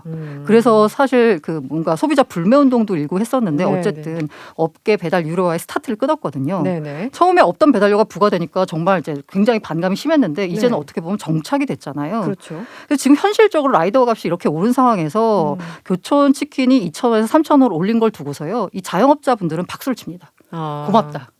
대신 먼저 나서줘서 맞아요. 나서서 고맙다라고 한 상황이라서요. 그런 거예요. 이게 지금 현재 그 소비자가 어쨌든 인식할 수밖에 없어요. 지금 라이더 값이 이렇게 올라가기 때문에 이 배달료를 누군가는 부담을 해야 되는 거고 그건 결국 내가 시켜 먹는 그만큼의 서비스의 대가로 받는 거다라고 인식할 수밖에 없습니다. 네. 어쨌든 최저임금도 또 영향이 있을 테고 저번에 최저임금 다뤄주셨는데 네. 그 영향도 또 있을 테고 자영업자분들은 자영업자 지금 입장에서는. 이래저래 힘들다라고 지금 목소리를 높이고 있는데요. 그러니까 소비자가 우리가 서비스 업종에 대한 그 돈으로 처해주는 그게 인식이 되게 낮잖아요. 그렇죠. 네, 사실 우리나라에서 서비스에 대한 특히나 개념이. 네, 서비스업에 종사하는 분들한테 가는 이 소득이 이 부분에 대해서 배달에 대해서 정당한 대가를 지불한다라고 생각하는 게 오히려 편할 것 같아요. 네. 그래야지 서로 편하다. 네, 맞습니다. 아니면 나가서 그래가지고 드시면 되고. 아니면은 직접 가서. 네네. 알겠습니다. 오늘은 여기까지 들을게요. 지금까지 경자가 문제 고란 기자와 함께했습니다. 오늘 고맙습니다. 네, 감사합니다. 열심히 투자한 개미들을 위한 코너죠. 돈과 함께 시간입니다. 주식계의 요정 염블리 이베스트 투자증권 염승환 이사와 전화 연결돼 있습니다. 이사님 안녕하세요. 네, 안녕하세요. 네, 오늘도 시작하자마자 질문부터 드리겠습니다. 염승환의 천기누설. 네, 3707번님이 문자 주셨어요. 신세계 이마트가 스타벅스 코리아 최대 주주가 되면서 이마트 주가가 올랐더라고요. 그런데 이 회사는 가끔 오너 리스크가 있어서 점점점 투자를 해도 될까요? 이렇게 질문을 주셨네요. 일단 이제 그 이마트가 스타벅스 코리아 지분을 원래 50% 갖고 있었는데 네. 오늘 이제 그 공시 확인해 보니까 67.5%까지 지분을 어. 늘려가지고 네. 이렇게 되면 이제 원래 그 이제 재무제표상으로 보면은 이익의 이제 일부만을 그 지분율 비율만큼만 순이익에 반영을 했는데 네. 이게 이제 이렇게 되면 최대 주주로 올라서면서 이 그 스타벅스 코리아의 전체 매출과 영업이익 이런 그 재무제표들이 있잖아요. 네네. 이게 이제 이마트에 그대로 반영이 다 됩니다. 100%. 네, 그러다 보니까 이 이마트가 실적이 이제 좋아지는 효과가 좀 발생할 가능성이 높기 때문에 그래서 네. 오늘 좀 주가 올랐는데 네. 다만 이제 투자를 좀 고려하실 때는 그분보다 지금 이마트가 이번에 이베이 코리아를 인수를 했잖아요. 네. 그래서 정영진 부회장의 뭐 굉장히 좀 공격적인 어떤 투자가 좀 일단 이루어졌는데 과연 쿠팡과 네이버를 그러니까 이걸 투자하실 때 단기가 아니라 중장기로 보면은 결국에 네이버하고 쿠팡의 양강 구도에서 이베이 코리아를 인수한 이마트가 어느 정도 점유율을 차지한다라는 그런 확신이 있어야 돼요. 네. 근데 그게 아니라 네이버 쿠팡의 중간에서 그냥 어떻게 보면 이제 낑겨가지고 네. 그 점유율을 높이지 못한다면은 그냥 주가는 계속 부진할 수밖에 없거든요. 네네. 그래서 이건 사실 누구도 예측 못합니다. 그 이마트 관계자도 알 수가 없는 거고 네. 2, 3년 후의 흐름이잖아요. 네. 그래서 거기에 대해서 이마트에 대한 어떤 비전이나 이베이 코리아 인수의 효과를 좀 믿고 그러니까 경영진을 믿고 투자하신다면 저는 해도 된다고 생각을 하는데 거기에 대한 확신이 없으시면 당연히 지금은 투자를 안 하는 게 좀 맞다고 보거든요. 뭐 직원보다는 이렇게 돌려서 설명을 좀 해주셨어요. 알겠습니다. 1224번님도 문자 주셨는데 카카오뱅크 경쟁률이 어마어마하네요. 증거금 1억을 넣어도 한 서너 주 받을까 말까가 사실인가요? 운 좋게 만약에 받는다면 바로 팔까요? 얼마나 오를까요? 질문이 참 다양해요. 네. 이게 오늘 보니까 그 카카오뱅크가 사실 이제 지난번에 SKI 테크놀로지가 이제 그 증거금이 80조 원 이상 네, 좀 어마어마했죠. 사실 이제 몰렸었죠. 근데 오늘은 보니까 50조 원 정도, 58조 좀 몰렸다고 하고 경쟁률은 이제 182대 1인데 경쟁률이 이게 좀 낮은 이유 중에 하나가 중복 청약이 안 돼가지고 그렇군요. 경쟁률은 조금 낮아졌어요. 한 증권사만 선택을 해야 되니까. 네네. 그래서 아마 물량은 좀 충분하니까 좀 어느 정도 이제 수량만 넣으셨으면 저는 받을 가능성이 있다고 좀 생각하는데 그래도 경쟁이 어쨌든 치열한 건 사실이니까 네. 조금만 넣었으면 좀 못 받을 가능성도 분명히 있지 않나 이렇게 보여지고 근데 혹시라도 이게 물량을 받으셨다라면은 네. 일단 공모가가 지금 39,000원에 잡혀 있고 시가총액이 18.5조인데 워낙 이것도 뭐 비싸다 그러니까 비싸다 아니면 뭐 적정하다 이런 논란들이 되게 심하긴 해요. 네네. 그래서 큰 수익을 내기는 사실 좀 쉽지는 않을 것 같아요. 뭐 나상이라든가 네. 이런 기대감은 좀 갖지 마시고 이제 다음 주 8월 6일날 상장하거든요. 네. 그날 그 첫째 날이 좀 그래도 가장 비싸게 거래되지 않을까 저는 그렇게 좀 생각을 하고 있어서 첫날 일단 좀 정리하시는 게 뭐 정말 장기 투자하신 걸 제외한다라면은 네네. 수익을 챙기고 싶으시면 첫날 매도하는 게 맞다고 보고 왜냐하면 대부분의 공모주들이 다 첫날 고점 찍고 대부분 좀 주가들이 안 좋았거든요. 네. 그래서 이번에 좀 그러지 않을까라고 예상을 하고 있습니다. 알겠습니다. 카카오뱅크까지 질문을 드려봤고요. 오늘 코스피는 상승 마감했고요. 반면에 코스닥은 하락했습니다. 전반적인 좀 분위기가 어땠나요? 오늘도 좀 장이 좀 그렇게 분위기가 좋았던 부분은 아니고 미국은 연일 사상 최고치인데 네. 한국은 오늘도 좀 부진했던 이유가 어제랑 비슷합니다. 어제 장중에 중국 증시가 폭락을 했거든요. 네. 갑자기 이제 사교육 규제한다고 한마디로 이제 사교육 업체들 돈 벌 생각 하지 마라. 네네. 사교육 하지 마라 이런 식으로 나오니까 사교육 업체들 주가가 폭락을 했고 이게 중국 정부의 규제 이슈가 불거지면서 중국 증시에 투자하면 안 되겠다 불안하구나 그러면서 이제 돈이 빠져나가면서 증시가 어제도 급락 오늘도 중국 증시가 상해 지수가 2%나 폭락을 했어요. 그래요? 네. 그러다 보니까 이제 우리나라도 장 초반에 오늘 분위기 좋았는데 오후에 갑자기 같이 좀 밀려버리면서 상승폭이 줄어버리는 네. 그런 모습이 나왔습니다. 그래서 오늘 시장은 좀 오후장으로 갈수록 좀 좋지 않게 끝났고 또 특히 오늘 전반적으로 물론 이제 경기 민감주라든가 철강 같은 뭐 실적 잘 나온 기업들의 실적은 좋아지면서 그 기업들은 좀 주가가 좋았는데 대부분의 기업들은 좀 주가가 부진했고 오늘은 또 한 업체가 요새 메타버스 관련주가 되게 좀 주가가 좋았잖아요. 네네. 근데 한 업체가 우리는 메타버스 관련 기업이 아니다라고 또 회사 홈페이지에 공지문을 냈다고 합니다. 그래요? 그래서 주가가 20% 이상 폭락을 하면서 메타버스 관련주가 조금 안 좋게 끝나면서 좀 네. 분위기가 조금 이렇게 좀 안 좋아졌다라고 보시면 좋겠습니다. 알겠습니다. 오늘 화요일이죠. 이번 주 전망을 좀 해주시면 어떨까요? 이번 주 지금 갑자기 변수가 이게 미국 변수가 원래 FMC가 이번 주 이제 얼마 안 남았는데 네. 또 삼성전자가 26일날 이번 주 목요일날 29일날 실적 발표가 있어요. 네. 확정 실적. 네. 그게 더 중요한 이슈인데 지금 그게 오히려 묻혀버리고 중국 때문에 지금 증시가 굉장히 좀 어렵거든요. 네네. 그래서 중국 증시가 일단 저는 뭐 사실은 중국 증시 규제 이슈가 우리나라에는 뭐 악재는 아니라고 생각하는데 이게 같이 연동이 되다 보니까 좀 어렵긴 한데요. 어쨌든 중국이 좀 안정화되는지 좀 주 후반엔 좀 안정감 찾지 않을까 이렇게 좀 보고 있는데 그 28일 날 있을 FMC하고 29일 날 삼성전자 이제 확정 실적 발표했는데 특히 삼성전자가 그 IR 할 때 M&A 얘기가 나오는지 좀 지켜보시는 게 좋을 것 같아요. 지금 많은 분들이 M&A를 좀 원하고 있는데 네. 실제 M&A에 대한 코멘트를 할지 실적은 이미 알려져 있으니까 네네. 그래서 삼성전자가 그걸 기반으로 해서 주가 올라가주면 증시도 한번 올라갈 수 있거든요. 그래서 전체적으로 어쨌든 증시는 그냥 계속 오르락 내리락 하는 모습으로 일단 좀 전개되는 것 같습니다.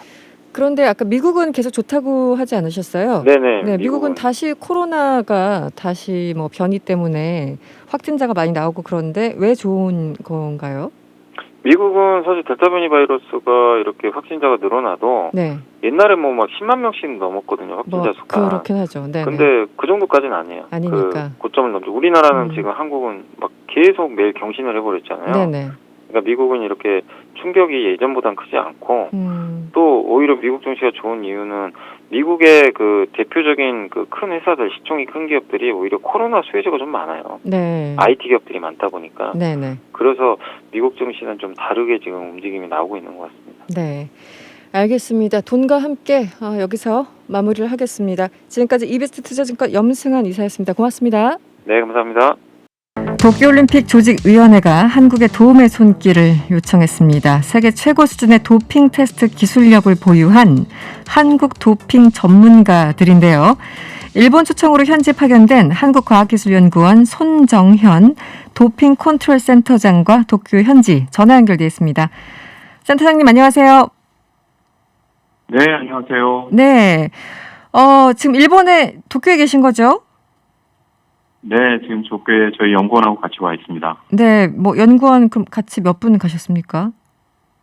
저를 포함해서 지금 2명 같이 오고 있고요. 2명. 네. 지금 현재도 일본 도핑 랩에서 근무 중에 있습니다. 그렇군요. 일단 이 한국과학기술연구원의 도핑 컨트롤 센터 어떤 일을 하는 곳인지 먼저 좀 설명을 해주시겠어요? 네, 일단 저희 한국과학기술연구원은 1966년도에 국내에 세워진 최초의 종합연구소고요. 네.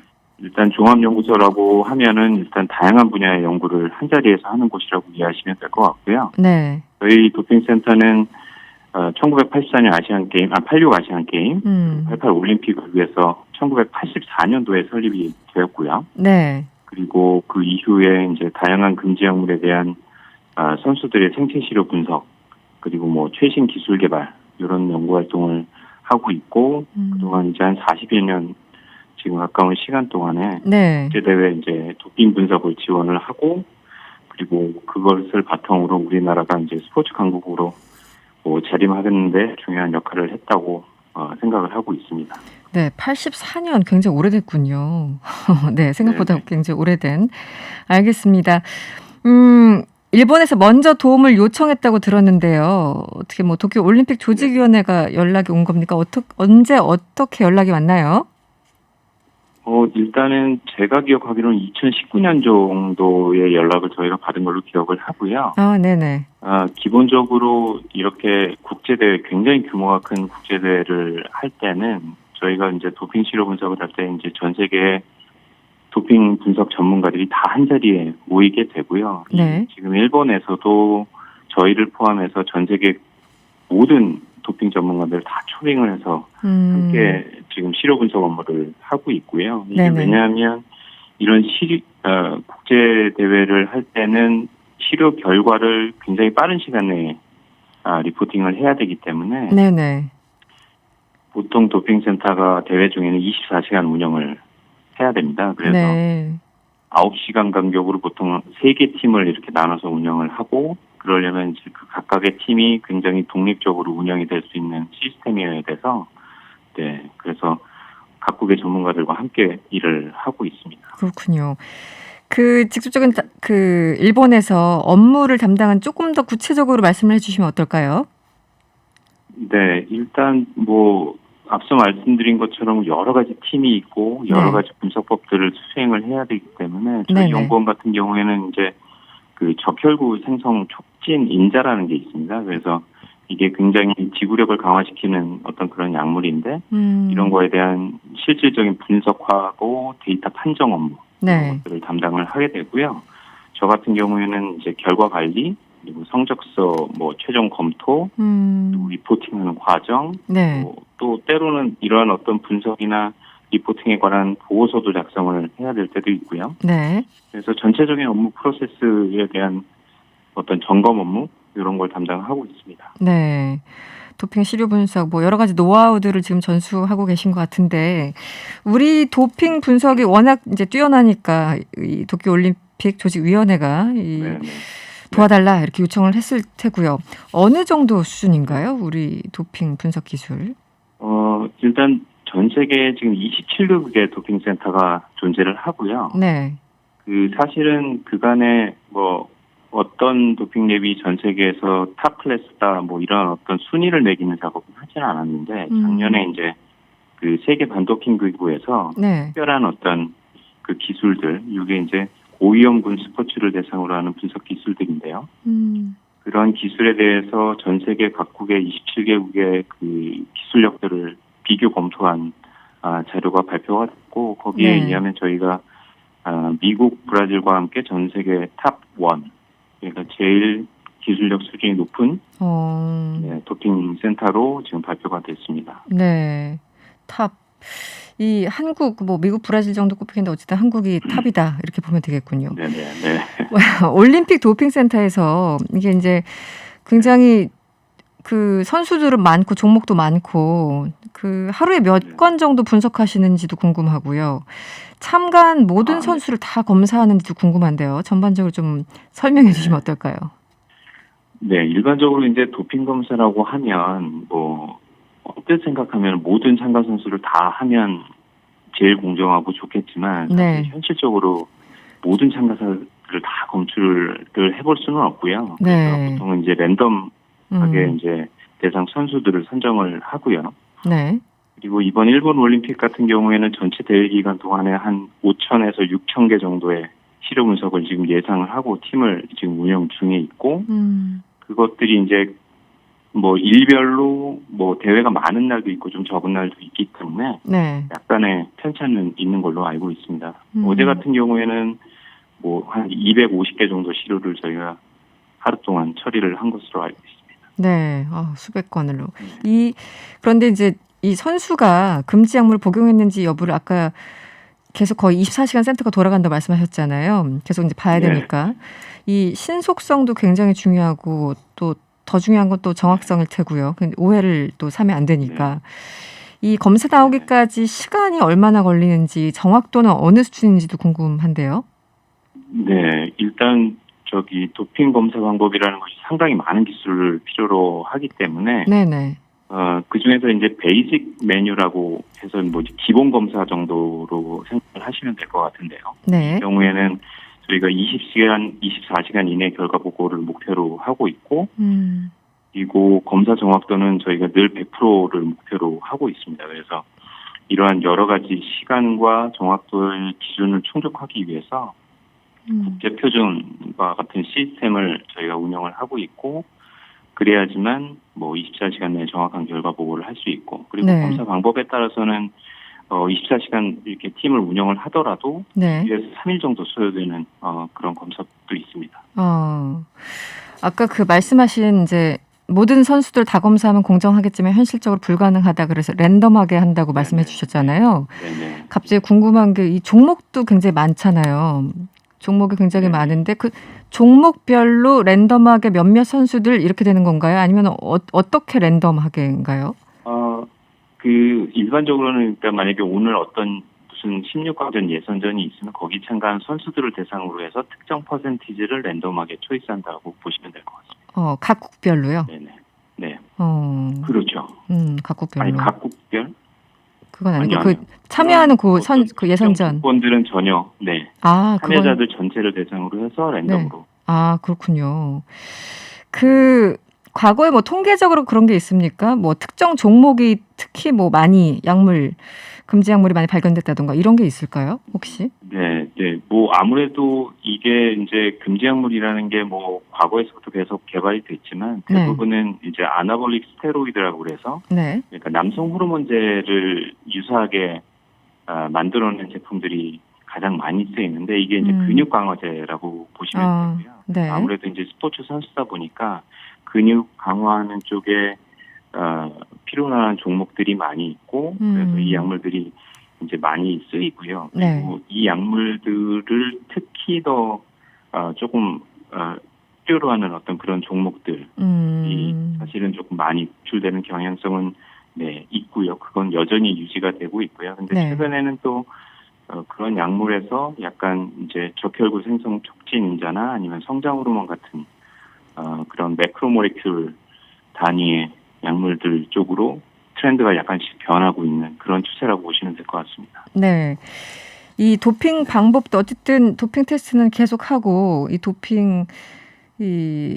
우리 이제 기술들이 워낙 특히 한국이 기술이 높아지는데 또 그만큼 도핑하는 그 방법도 굉장히 교묘하게 진화하고 있다고 얘기를 들었는데요. 계속 그렇습니까? 네네. 네, 이게 이제 도핑 금지 약물이라는 것이 있고 최근에는 도핑 금지 방법이라고 해서 신종으로 나오는 방법들이 있는데요. 그 중에서 제가 한 두 가지만 말씀을 드리면 이제 브레인 도핑이라는 게 있고요, 뇌 도핑이라고 일컫는 것이 있고 유전자 도핑이라는 것이 있습니다. 그래서 뇌 도핑이라는 거는 이제 뇌의 특정 부위의 정기적인 자극을 통해서 순간적으로 그 운동 능력을 향상시키는 방법이고요.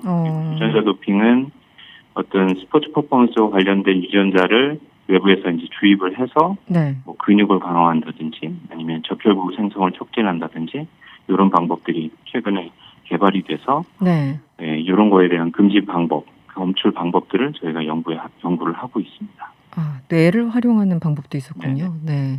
점점 교묘해지는. 알겠습니다. 지금 어쨌든 우리 기술력으로 센터장님 국위선양을 하고 계신데 마지막으로 좀 뭐 국민들께 전하고 싶은 말씀 있으시면 전해주시죠. 네, 일단 저희 같이 이제 그 스포츠 이벤트에 참가하는 뭐 물론 이제 선수들이 전면에서 스포트라이트를 받고 하지만 저희들은 그것과 좀 다르게 어떤 과학 기술을 이용을 해서 금지 약물 복용 여부를 판단을 하고 또 이를 통해서 좀 보다 깨끗하고 공정한 경기가 될 수 있도록 어떻게 보면 조력하는 네. 그런 입장이고요. 네. 사실 많은 스포츠 대회 이면에 항상 저희들이 있다는 것을 국민 여러분들께서 좀 알아주셨으면 좋겠고 앞으로 많은 격려와 응원을 좀 부탁드리겠습니다. 네, 알겠습니다. 오늘 말씀 고맙습니다. 네, 감사합니다. 지금까지 한국과학기술연구원 손정현 도핑컨트롤센터장이었습니다. 지금 이 시각 정치권에서 가장 뜨거운 이슈를 짚어보는 여의도 인터뷰 시간입니다. 오늘은 여당 차례죠. 더불어민주당 박주민 의원, 오늘은 전화 연결돼 있습니다. 안녕하세요. 예, 안녕하십니까. 네, 의원님. 국회 상임위 재배분 후폭풍 만만치 않습니다. 특히 이제 법사위원장 자리 가지고 굉장히 심각하게 내란을 겪고 있는 것 같은데, 기본적으로 여야 원구성 협상 어떻게 평가를 하고 계셨습니까? 사실 이제 법사위가 그동안 체계작구 심사 기능을 남용함으로써 이제 상원 또는 통과를 꼭 해야만 되는 네네. 관문 같은 역할을 해왔고요. 그래서 법사위의 운영에 따라서 국회 전체 일정이 막대한 영향을 받아왔었습니다. 그렇죠. 그래서 네. 꼭 필요한 법이라든지 심지어는 이견이 없는 법조차도 이제 통과가 안 되는 경우들이 굉장히 많았었거든요. 그래서 이제 이런 부분을 좀 해소하고 좀 생산성 있게 국회가 운영될 필요가 있어서 저희가 이제 법사위원장을 맡아왔던 건데요. 이런 그동안에 법사위가 갖고 있었던 문제점이 제대로 이제 해소되지 않은 채 네. 야당에게 이제 법사위원장이 가게 될 경우에 혹시 이제 또 기존에 있었던 그런 법사위의 권한 남용이나 오용 이런 것들이 발생하지 않을까 그런 우려를 가지고 네네. 좀 보고 있습니다. 예. 이제 의총에서도 여러 가지 논란이 있었던 것 같고요. 뭐 김용민 네. 최고도 뭐 한 15분 전에 알았다, 언론 통해 알았다, 뭐 이런 의원들도 이제 얘기가 나오고 있는데 그 원내대표가 굉장히 이것을 그 의견을 이렇게 모은 다음에 한 것이 아니라 조금 일방적으로 한 상황입니까? 전반적으로 보면?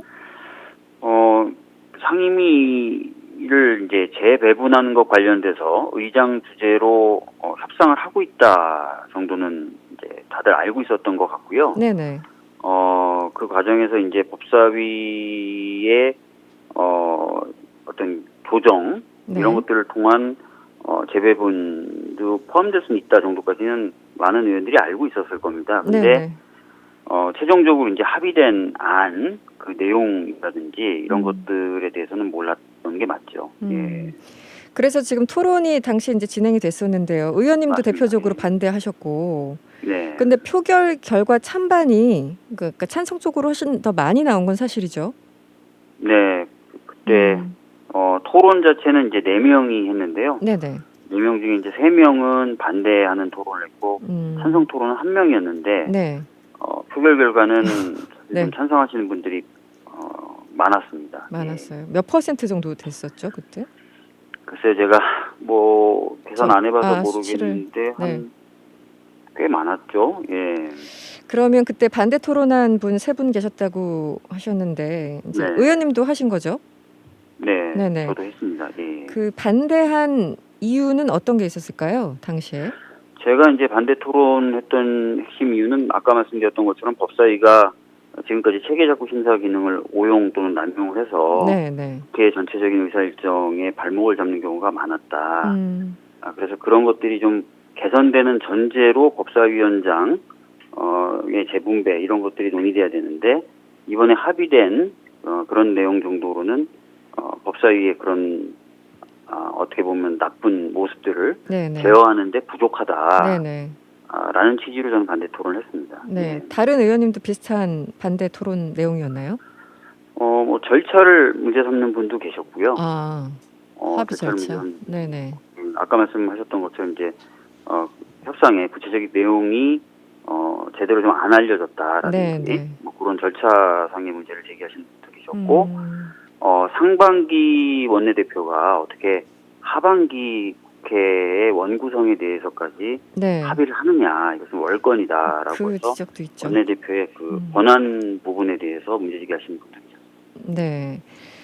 그럼에도 불구하고 어쨌든 표결 결과 찬성하는 의원이 훨씬 더 많았고 그것은 이제 찬성하는 분들도 지금 의원님이 지적하신 그 문제 제기에 동의하시는 분들도 상당할 텐데 그럼에도 불구하고 찬성을 했다라는 건 아무래도 내년 뭐 대선을 좀 염두에 둔 그런 제스처라고 봐야 될까요? 어떻습니까? 의원들이 결국은 찬성한 건. 제가 찬성 표결을 하셨던 분들에게 뭐 왜 찬성을 하셨습니까라고 직접 물어보진 않았습니다. 근데 지도부가 이제 그 당론 채택을 요구하면서 했던 설명은 방금 말씀하셨던 것처럼 내년 대선을 봤을 때는 입법 독주라는 그동안 우리 당이 가져왔던 프레임에서 좀 벗어날 필요가 있다라는 것이 주 내용이긴 했습니다. 네. 지금 어쨌든 뭐 독식하고 있는 뭐 국회 그런 모습에서 조금 그 시선을 좀 돌릴 필요가 있었다 이렇게 이해를 하면 될까요? 지도부의 설명은 그랬습니다. 물론 저는 동의하진 않지만. 네. 그리고 이 어쨌든 전제가 지금 뭐 민주당 지도부도 이 법사위 개혁이 해당 합의의 본질이라고 수습에 나섰고 결국은 국회법을 이번에 이제 8월 25일로 예정돼 있죠. 이 본회의. 네네. 그때 만약에 통과가 안 되면 이 합의 자체가 무효화되는 상황인가요? 어떻게 전망하세요? 총 합의문은 3개 항으로 되어 있는데요. 네네. 그 항들이 서로 연결되어 있기 때문에 합의문의 3항이라고 할 수 있는 그 법사위의 기능 개편 이 부분이 이제 통과가 안 되면 전체적으로 합의 자체는 무효가 되는 거로 볼 수밖에 없는 상황입니다. 전망에 대해서도 이제 여쭤보셨는데요. 아까 말씀하셨던 대로 이제 찬반 표결이 있은 이후에도 계속 논란이 지속되고 있고 또 일부 찬성하셨던 의원님들 같은 경우에도 내가 생각하지 못한 부분이 있네라고 얘기하시는 분들도 계신 것 같아요. 그래서 이 법이 그렇게 개정이 될 것이냐 뭐 이런 부분에 대해서 좀 생각해볼 여지는 있긴 있지만 아직까지는 그 원내대표를 비롯한 원내 지도부가 합의된 대로 처리해야 된다는 입장을 고수하고 있기 때문에 지금 상황에서는 예측을 그냥 하는 겁니다. 예측을 하기로는 합의문대로 개정될 가능성이 더 높지 않나 이렇게 보고 있습니다. 그 국회법 개정안이 지금 이제 법사위 기능과 관련해서 국회법 개정안이 정말 개정된다고 하더라도 이거 자꾸 심사 어쨌든 그 권한을 오남용했던 그것을 어떤 핑계를 대서라도 막을 수 있는 거고요. 사실은 이제 제도나 법이 아무리 이제 고쳐져도 그것을 운용하는 사람들의 의지가 굉장히 중요한 거잖아요. 네, 국회법 개정안이 되더라도 과연 정말 우리가 의도했던 대로 될 것인가 이렇게 그 질문하시는 분들 계세요. 네, 의원님도 맞습니다. 같은 입장이신가요? 제가 사실 그런 우려 때문에 반대 토론을 한 건데요. 이 합의문 3항을 보면은 법사위원회는 이제 체계와 작고 심사 범위를 넘어서 심사해서는 아니 된다라는 문구를 추가하겠다는 거예요. 네네. 근데 체계와 작고 심사 기능이라는 것이 뭔지 매번 논쟁을 벌입니다. 법사위에서는. 그렇죠. 네네. 그러면서 어떨 때는 진짜 상임위에서 이미 통과되어 온 법을 막 수정하기도 하고요. 또 어떨 때는 체계작구 심사 범위를 벗어난다고 해서 손을 안 대기도 하고 그렇습니다. 그래서 체계작구 범위를 넘어선 심사를 해서 안 된다라는 문구가 명확한 가이드라인이 될 수가 없어요. 그리고 안전판으로 법사위가 체계작구 심사를 할 수 있는 기간을 120일에서 60일로 줄였다라는 내용도 이제 포함되어 있는데 지금도 120일 넘어서 심사하는 경우가 많습니다. 이미 넘겨서 여전히. 예, 네. 그래서 기간을 좀 단축한다든지 아까 말씀드렸던 것처럼 체계작구 심사 범위를 넘어선 심사는 안 된다라는 문구를 넣어놔도 네. 실제 운영에 있어서는 기존에 있었던 문제를 해결하는데 매우 부족하다고 보는 거죠. 네. 그 추미애 의원이 제안한 걸로 알고 있는데 이 법사위에 이런 기능을 주지 말고 각 상임위 혹은 독립적으로 이 체계작구 심사할 수 있는 곳을 마련을 하는 게 훨씬 더 현명하다라는 입장도 있잖아요. 그게 원래 20대 국회 네. 말미에 네네. 의장이 만들었던 일하는 국회법에 담겨있던 내용이고요. 네네. 또 21대 국회가 돼서 제1호 당론 법안으로 채택했던 국회법 개정안의 내용이기도 합니다. 네. 그리고 원래 국회가 처음에는 그렇게 운영이 됐었습니다. 다른 나라도 대부분 그렇게 운영이 되고 있고요. 네. 그러다가 이제 우리나라 같은 경우에는 율사 출신이 부족한데 율사 출신들이 모이는 법사위의 그 기능을 몰아주자라고 해서 바뀌어서 운영된 게 지금까지 이렇게 운영이 되는 건데요. 이어져 왔다. 네. 예, 지금은 뭐 율사 출신 위원들 많거든요. 네. 그리고 많죠. 너무 많죠. 전문가들 도움을 네. 받을 수가 있고요. 그래서 원래대로 네. 각 상임위에서 체계작구 심사를 하는 네. 그런 것을 바뀔 필요가 저도 있다고 봅니다. 예. 알겠습니다. 의원님 다른 질문 좀 드릴게요. 이 네. 김경수 전 경남지사 재판 결과 여기에 대해서 지금 야당은 문 대통령 입장 표명을 요구하고 있고 또 윤석열 후보 전 총장은 특검 재개를 요구하고 있어요. 어떻게 보셨습니까? 이번에 이제 나온 판결을 좀 보시면요. 네. 유죄로 인정된 부분은 네. 댓글 관련된 관여를 해서 네. 그 포털사들의 업무를 방해했다는 부분만 유죄가 나온 겁니다. 그렇죠. 네. 예, 선거법 관련된 부분은 다 무죄가 나온 것이고요. 네. 특히 대선 관련된 부분은 전혀 판단이 없어요. 그런데 이제 이 판결이 나왔다는 이유로, 네. 이 판결을 계기로, 또 이 판결을 기준으로, 이 판결에 담겨 있지도 않은 것을 거론하면서 뭐 대통령님의 사과를 요구한다든지 책임을 요구하는 것은 안 맞죠. 네. 예. 그 윤 전 안 맞는 주장이다 이렇게 생각하고 있습니다. 네, 예. 윤 전 총장은 한 발 더 나가서 특검 거의 재개를 요구하고 있고 물론 이제 이준석 대표는 그 말이 안 된다라고 이제 반박하고 있는 상황인데 이 네. 주장 이게 법리적으로 가능하다고까지 얘기를 했는데 윤 전 총장 주장은 어떻게 보십니까? 제가 봤을 때는 이준석 대표가 율사 출신은 아니지만 맞게 본 것 같고요. 네, 오히려. 네. 예. 아니 만약에 이제 대선 관련돼서 뭐 살펴볼 수 있거나 살펴볼 필요가 있었다면은 판결도 그렇게 이루어지고 뭐 했겠죠. 네, 네. 근데 그렇지 않았는데 네. 지금 뭐 그거 다시 해야 된다라고 얘기하는 것 자체는 안 맞죠. 지나치게 정치적인 주장이다. 네. 네.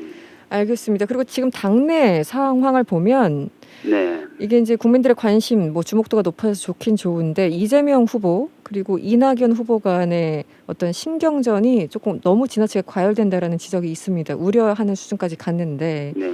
최근에 지역주의 공방 이 논란은 어떻게 바라보고 계십니까? 사실 이제 경선이 달아오르면은 이제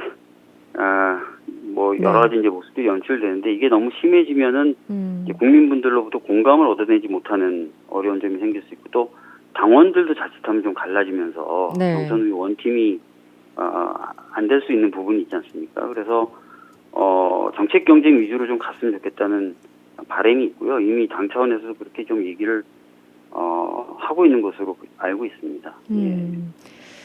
그런데 지금 가라앉는 분위기는 아닌 것 같고요. 지금 내일 원팀 협약식 개최한다고 하는데 효과가 있을까요? 믿어야죠. 그리고 다 같이 이제 대선 승리를 해야 된다는 목표의식은 똑같기 때문에 네네.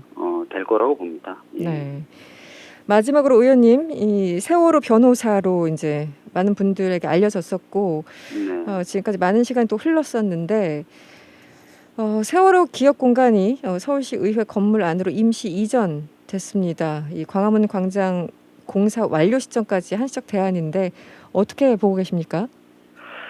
굉장히 좀 안타깝고 힘들게 봤어요. 저도 매일 이제 광화문 광장에 갔었고 가족분들과 많은 얘기를 나눴었고 대책에 대해서도 같이 논의를 했었는데요. 사실 이제 그 기업 공간이라고 하는 곳이 네. 가족분들만의 공간이 아니거든요. 그러니까 그렇죠. 세월호 참사가 네. 있었을 때는 정말 많은 시민들이 거기 방문해서 같이 이야기 나누고 뭔가 만들어냈던 공간이고, 그 이후에 이제 박근혜 전 대통령 탄핵 시기에는 또 많은 분들이 거기서 촛불을 들었던 그런 역사적 공간이라고 보고 있습니다. 네. 그래서 이런 부분의 의미를 좀 서울시가 좀 넓게 좀 수용하고 고려해줬으면 좋겠었는데 그렇지 못했던 것 같고요. 또 서울시에는 세월호 참사 관련된 조례가 이미 만들어져 있어요. 네네. 어제 보도가 나왔죠. 네. 예, 그 조례에는 서울시장으로 하여금 세월호 참사 관련된 추모라든지 이런 것들을 하기 위한 계획을 수립하고 집행해야 된다는 의무를 지어놓고 있습니다. 네네. 근데 그 조례상의 의무와 역할도 지금 안 하겠다는 거라서 굉장히 좀 안타깝고 답답하죠. 네. 알겠습니다. 오늘 말씀은 여기서 마무리하겠습니다. 오늘 고맙습니다. 예, 감사합니다. 네, 지금까지 더불어민주당 박주민 의원이었습니다. 네, 도쿄올림픽에서 우리 대표팀의 선전을 기원하는 시간이죠. 올림픽 원정대 시작합니다. 스자랄 스포츠 잘하는 방송인 최영진 씨와 함께합니다. 어서 오세요. 네, 안녕하세요. 최영진입니다. 네, 저 머리에 막 뭐 쓰라고 나 막 맨큼 달려가가지고. 예, 네. 제가 저 머리띠를 준비했는데 네. 태극기 머리띠인데 네. 방송하시면서 이런 거 해보신 적 없죠? 없어요. 예전에 잘 어울립니다. 2년 전에 MC 장원 씨가 네. 한겨울에 모자를 준 적이 있는데 삐삐 모자였어요. 삐삐 너무 모자. 이쁘세요. 아, 예. 네, 감사합니다. 네, 오늘 우리 선수단 경기 결과를 예. 좀 종합해 보시면 어떨까요? 예, 지금 저 펜싱 소식부터 전해드리면 네. 최인정, 강영미, 송세라 후보 선수 2회인으로 구성된 여자 에페 단체전 대표팀이 준결승에서 세계 랭킹 1위인 중국을 꺾고 금메달 결정전에 진출을 했어요. 최소 은메달을 확보한 상태인데 네. 지금 경기하고 있습니다. 지금 제가 예. 보도 나오고 있네요. 지금 제가 저 들어오기 전까지 4대2로 좀 지고 있었는데 네. 현재는 6대3으로 좀 지고 있군요. 이 펜싱 여자 대표팀은 지난해 초 해외 전지훈련에서 네. 4명 중 3명이 좀 코로나19에 감염이 되는 바람에 한 명이 은퇴하는 아픔도 있었는데 네. 자, 지금 결승전 경기가 진행 중에 있습니다. 좋은 소식 들려오길 바라보고요. 네. 자, 다음으로 태권도입니다. 네. 여자 67kg 초과급에 출전한 이다빈 선수 최소 역시 은메달을 확보해 있는데요. 네. 자, 4강 상대는 이 체급 세계 랭킹 1위인 영국의 비안카 워크던이었습니다. 25대 24로 꺾고 네. 현재 결승에 진출해 있는 상태고 네. 금메달 결정전은 역시 오늘 저녁 네. 9시 30분에 열립니다. 얼마 안 남았네요. 예. 네. 자, 그리고 태권도 남자 80kg 초과급에 출전한 임교돈 선수 세계 랭킹 2위거든요. 네. 4강전에서 좀 패배하면서 지금 동메달 노리게 됐습니다. 네. 동메달 결정전 역시 잠시 후 8시 45분에 열리고요. 마지막으로 많은 분들이 양궁에 좀 관심이 많으신데 그렇죠. 오늘부터 개인전 예선전이 열렸어요. 네네. 김재덕 선수 네. 3과랑 노렸는데 32강에서 탈락을 했습니다. 아이고. 예, 네. 3과랑 불발됐고 김우진 선수는 28일에 오진혁 선수는 29일에 개인전 64강 치르고요.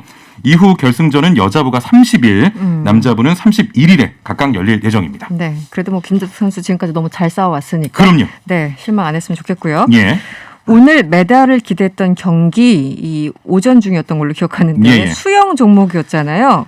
그렇습니다. 결과가 예. 네. 황선우 선수인데 박태환 선수 이후에 9년 만에 올림픽 그 결승 무대에 좀 올랐어요. 그렇죠. 아쉽게 7위에 그쳤습니다. 네네. 150m 구간까지는 1위여서 와 이거 진짜 일내겠다. 그러니까요. 보면서도 막 열광하면서 봤는데 네. 마지막 50m 남겨두고 좀 처지면서 7위로 레이스를 마무리했습니다. 네. 자, 경기 마친 황 선수 초반 질주할 때는 스스로 좀 의아했대요. 네. 너무 빠르니까 주위에 없는 거예요, 상대가. 이게 뭐지? 나 혼자 가고 있어. 나 혼자 가고 있어. 네. 좀 그런 기분이 들었다고 하는데 네. 초반에 너무 오버페이스를 해서 체력이 좀 부족했었다. 이렇게 소회를 밝혔고 네. 조금 전 그 100m도 예선을 치렀는데 네. 한국 신기록 기록했고요. 전체 6위로 준결승에 진출해 있습니다. 네. 준결승은 내일 열립니다. 내일 열린다. 예. 멋집니다. 어쨌든 네. 마지막 50m가 두고두고 하셨다. 많은 분들이 얘기하세요. 예, 보신 맞아요, 분들. 맞아요. 네. 그리고 또 아쉬운 소식 하나가 있는데 사격의 우리 진종호 선수 예. 노메달로 일단 이번 올림픽을 마감한 것 같아요. 마감했습니다. 사격 황제 진종호 선수가 도쿄올림픽 메달 획득에 결국 실패를 했는데 오늘 열린 10m 공기권총 혼성 단체전에서 9위를 기록하면서 1차전 통과에 실패를 했습니다. 네. 자, 진종호 선수는 지금까지 올림픽에서 총 6개 메달을 획득해 있었는데 이번 대회에서 메달을 추가했다면 네. 이 양궁의 김순영 선수도 6개거든요. 넘어서서 최다 메달 기록을 세울 수 있었는데 그랬군요. 아쉽게 좀 빈손으로 마무리했고요. 네네. 경기 후에는 세월에 장사 없다는 생각이 든다. 나이는 못 속인다. 이렇게 말했고 네. 은퇴와 관련해서는 정정당당히 선발전 거쳐서 올라왔다. 네네. 예쁘게 봐달라. 아직까진 은퇴를 떠올려 본 적이 없다. 이렇게 밝혔습니다. 네. 수고 많으셨습니다. 그렇죠. 네. 뭐 한 번 노메달이라고 해서 또 다음 그럼요. 기회가 있으니까 지금까지 기록도 대단하기 때문에. 대단하죠. 예. 네. 금메달 4개, 은메달 2개. 음. 알겠습니다. 탁구 이야기도 좀 해볼까요? 예. 탁구 진짜 샛별. 신유빈 선수는 어땠습니까? 이번 올림픽에서 제가 가장 사심을 담아서 응원했던 분이 아닌가 이런 그렇죠. 생각이 드는데 네. 32강에서 패하면서 16강 진출 무산됐습니다. 네. 자, 그러나 남자 탁구 간판 정영식 선수, 독일의 티모 볼 선수를 꺾고 8강 진출에 성공을 했고요.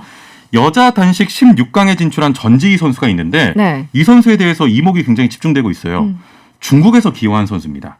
네네. 중국 청소년 탁구 여자 대표를 지냈고 2011년 한국인으로 기화를 했는데 네. 잠시 뒤 8시 30분에 네. 단식 16강전 치르니까요. 네. 함께 또 응원해 주시고 남자 탁구의 장우진 선수도 브라질의 칼데라노 선수와 8강 진출을 놓고 역시 8시 30분에 네. 격돌합니다. 그렇군요. 우리 선수들 선전 기원해 보고요. 이번에 이 경기 주목되는 경기 어떤 게 있을까요? 먼저 김연경 선수가 이끄는 여자 배구 대표팀 경기인데 오늘 오후 9시 45분에 케냐를 상대로 첫 승에 도전합니다. 네. 반드시 이겨야만 8강 진출의 가능성을 좀 엿볼 수 있고요. 특히 내일 같은 경우는 5시 30분 네. 우리나라와 온두라스의 축구 경기가 열리는데 사실 조편성 이후에 축구 팬들 와 역대급 꿀조다 이거 무조건 8강 간다라고 했는데 네. 이게 지금 죽음의 조가 됐습니다. 그래요? 네 팀 모두 1승 1패를 기록하고 있기 때문에 네네. 이기면 8강 가고요. 네. 지면 탈락이에요. 그런 상황이에요? 예. 여기서 주목할 만한 부분 우리나라가 B조인데 네. A조 지금 현재 1위가 일본이거든요. 네. A조에서 1위한 팀과 B조 2위한 팀이 8강에서 붙고요. 네.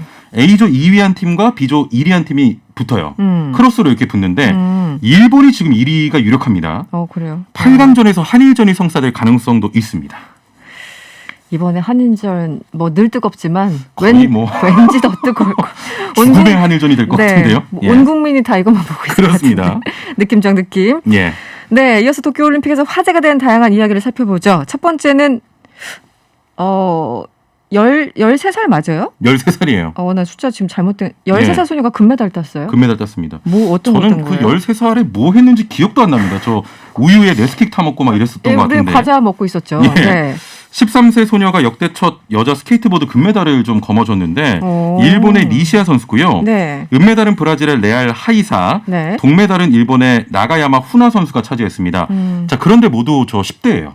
그래요? 10대고 놀라지 마시고 금메달을 딴 니시아는 13세 331, 은메달의 하이사는 13세 203일, 동메달 나가야마는 16세입니다. 이게 스포츠는 좀 일로 따지는 경우가 있어서 네. 이 친구들 너무 성숙한 거 아니에요? 우리 과자 먹고 있을 때 13세 331. 와, 은메달도. 근데 안타깝게 네. 이 기록이 최연소 올림픽 금메달은 아니에요. 또 1936년 베를린 올림픽 3m 스프링보드 다이빙에서 13세 268일의 나이로 우승한 마저리 게스트링이 이 부분 최고 기록 보유자입니다. 62일 차로 2위에 머물렀습니다. 무려 36년에 그런 기록이 있었군요. 알겠습니다.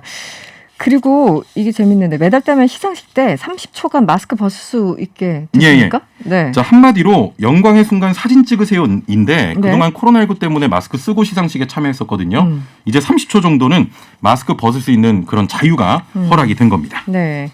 사진 찍어야 되니까. 사진 찍어야 됩니다. 30초간. 알겠습니다. 오늘 다양한 소식 감사드리고요. 올림픽 원정대 여기서 마무리하겠습니다. 방송인 최영진 씨와 함께했습니다. 오늘 고맙습니다. 네, 머리띠는 주세요. 감사합니다. 네, 예. 드려야 돼요? 네, 알겠습니다. 네, 명랑시사 오늘 저희가 준비한 내용은 여기까지입니다. 내일 저녁 6시 10분에 다시 찾아올 거고요. 편안한 저녁 되시고요. 스포츠 즐기시고요. 지금까지 이승원이었습니다.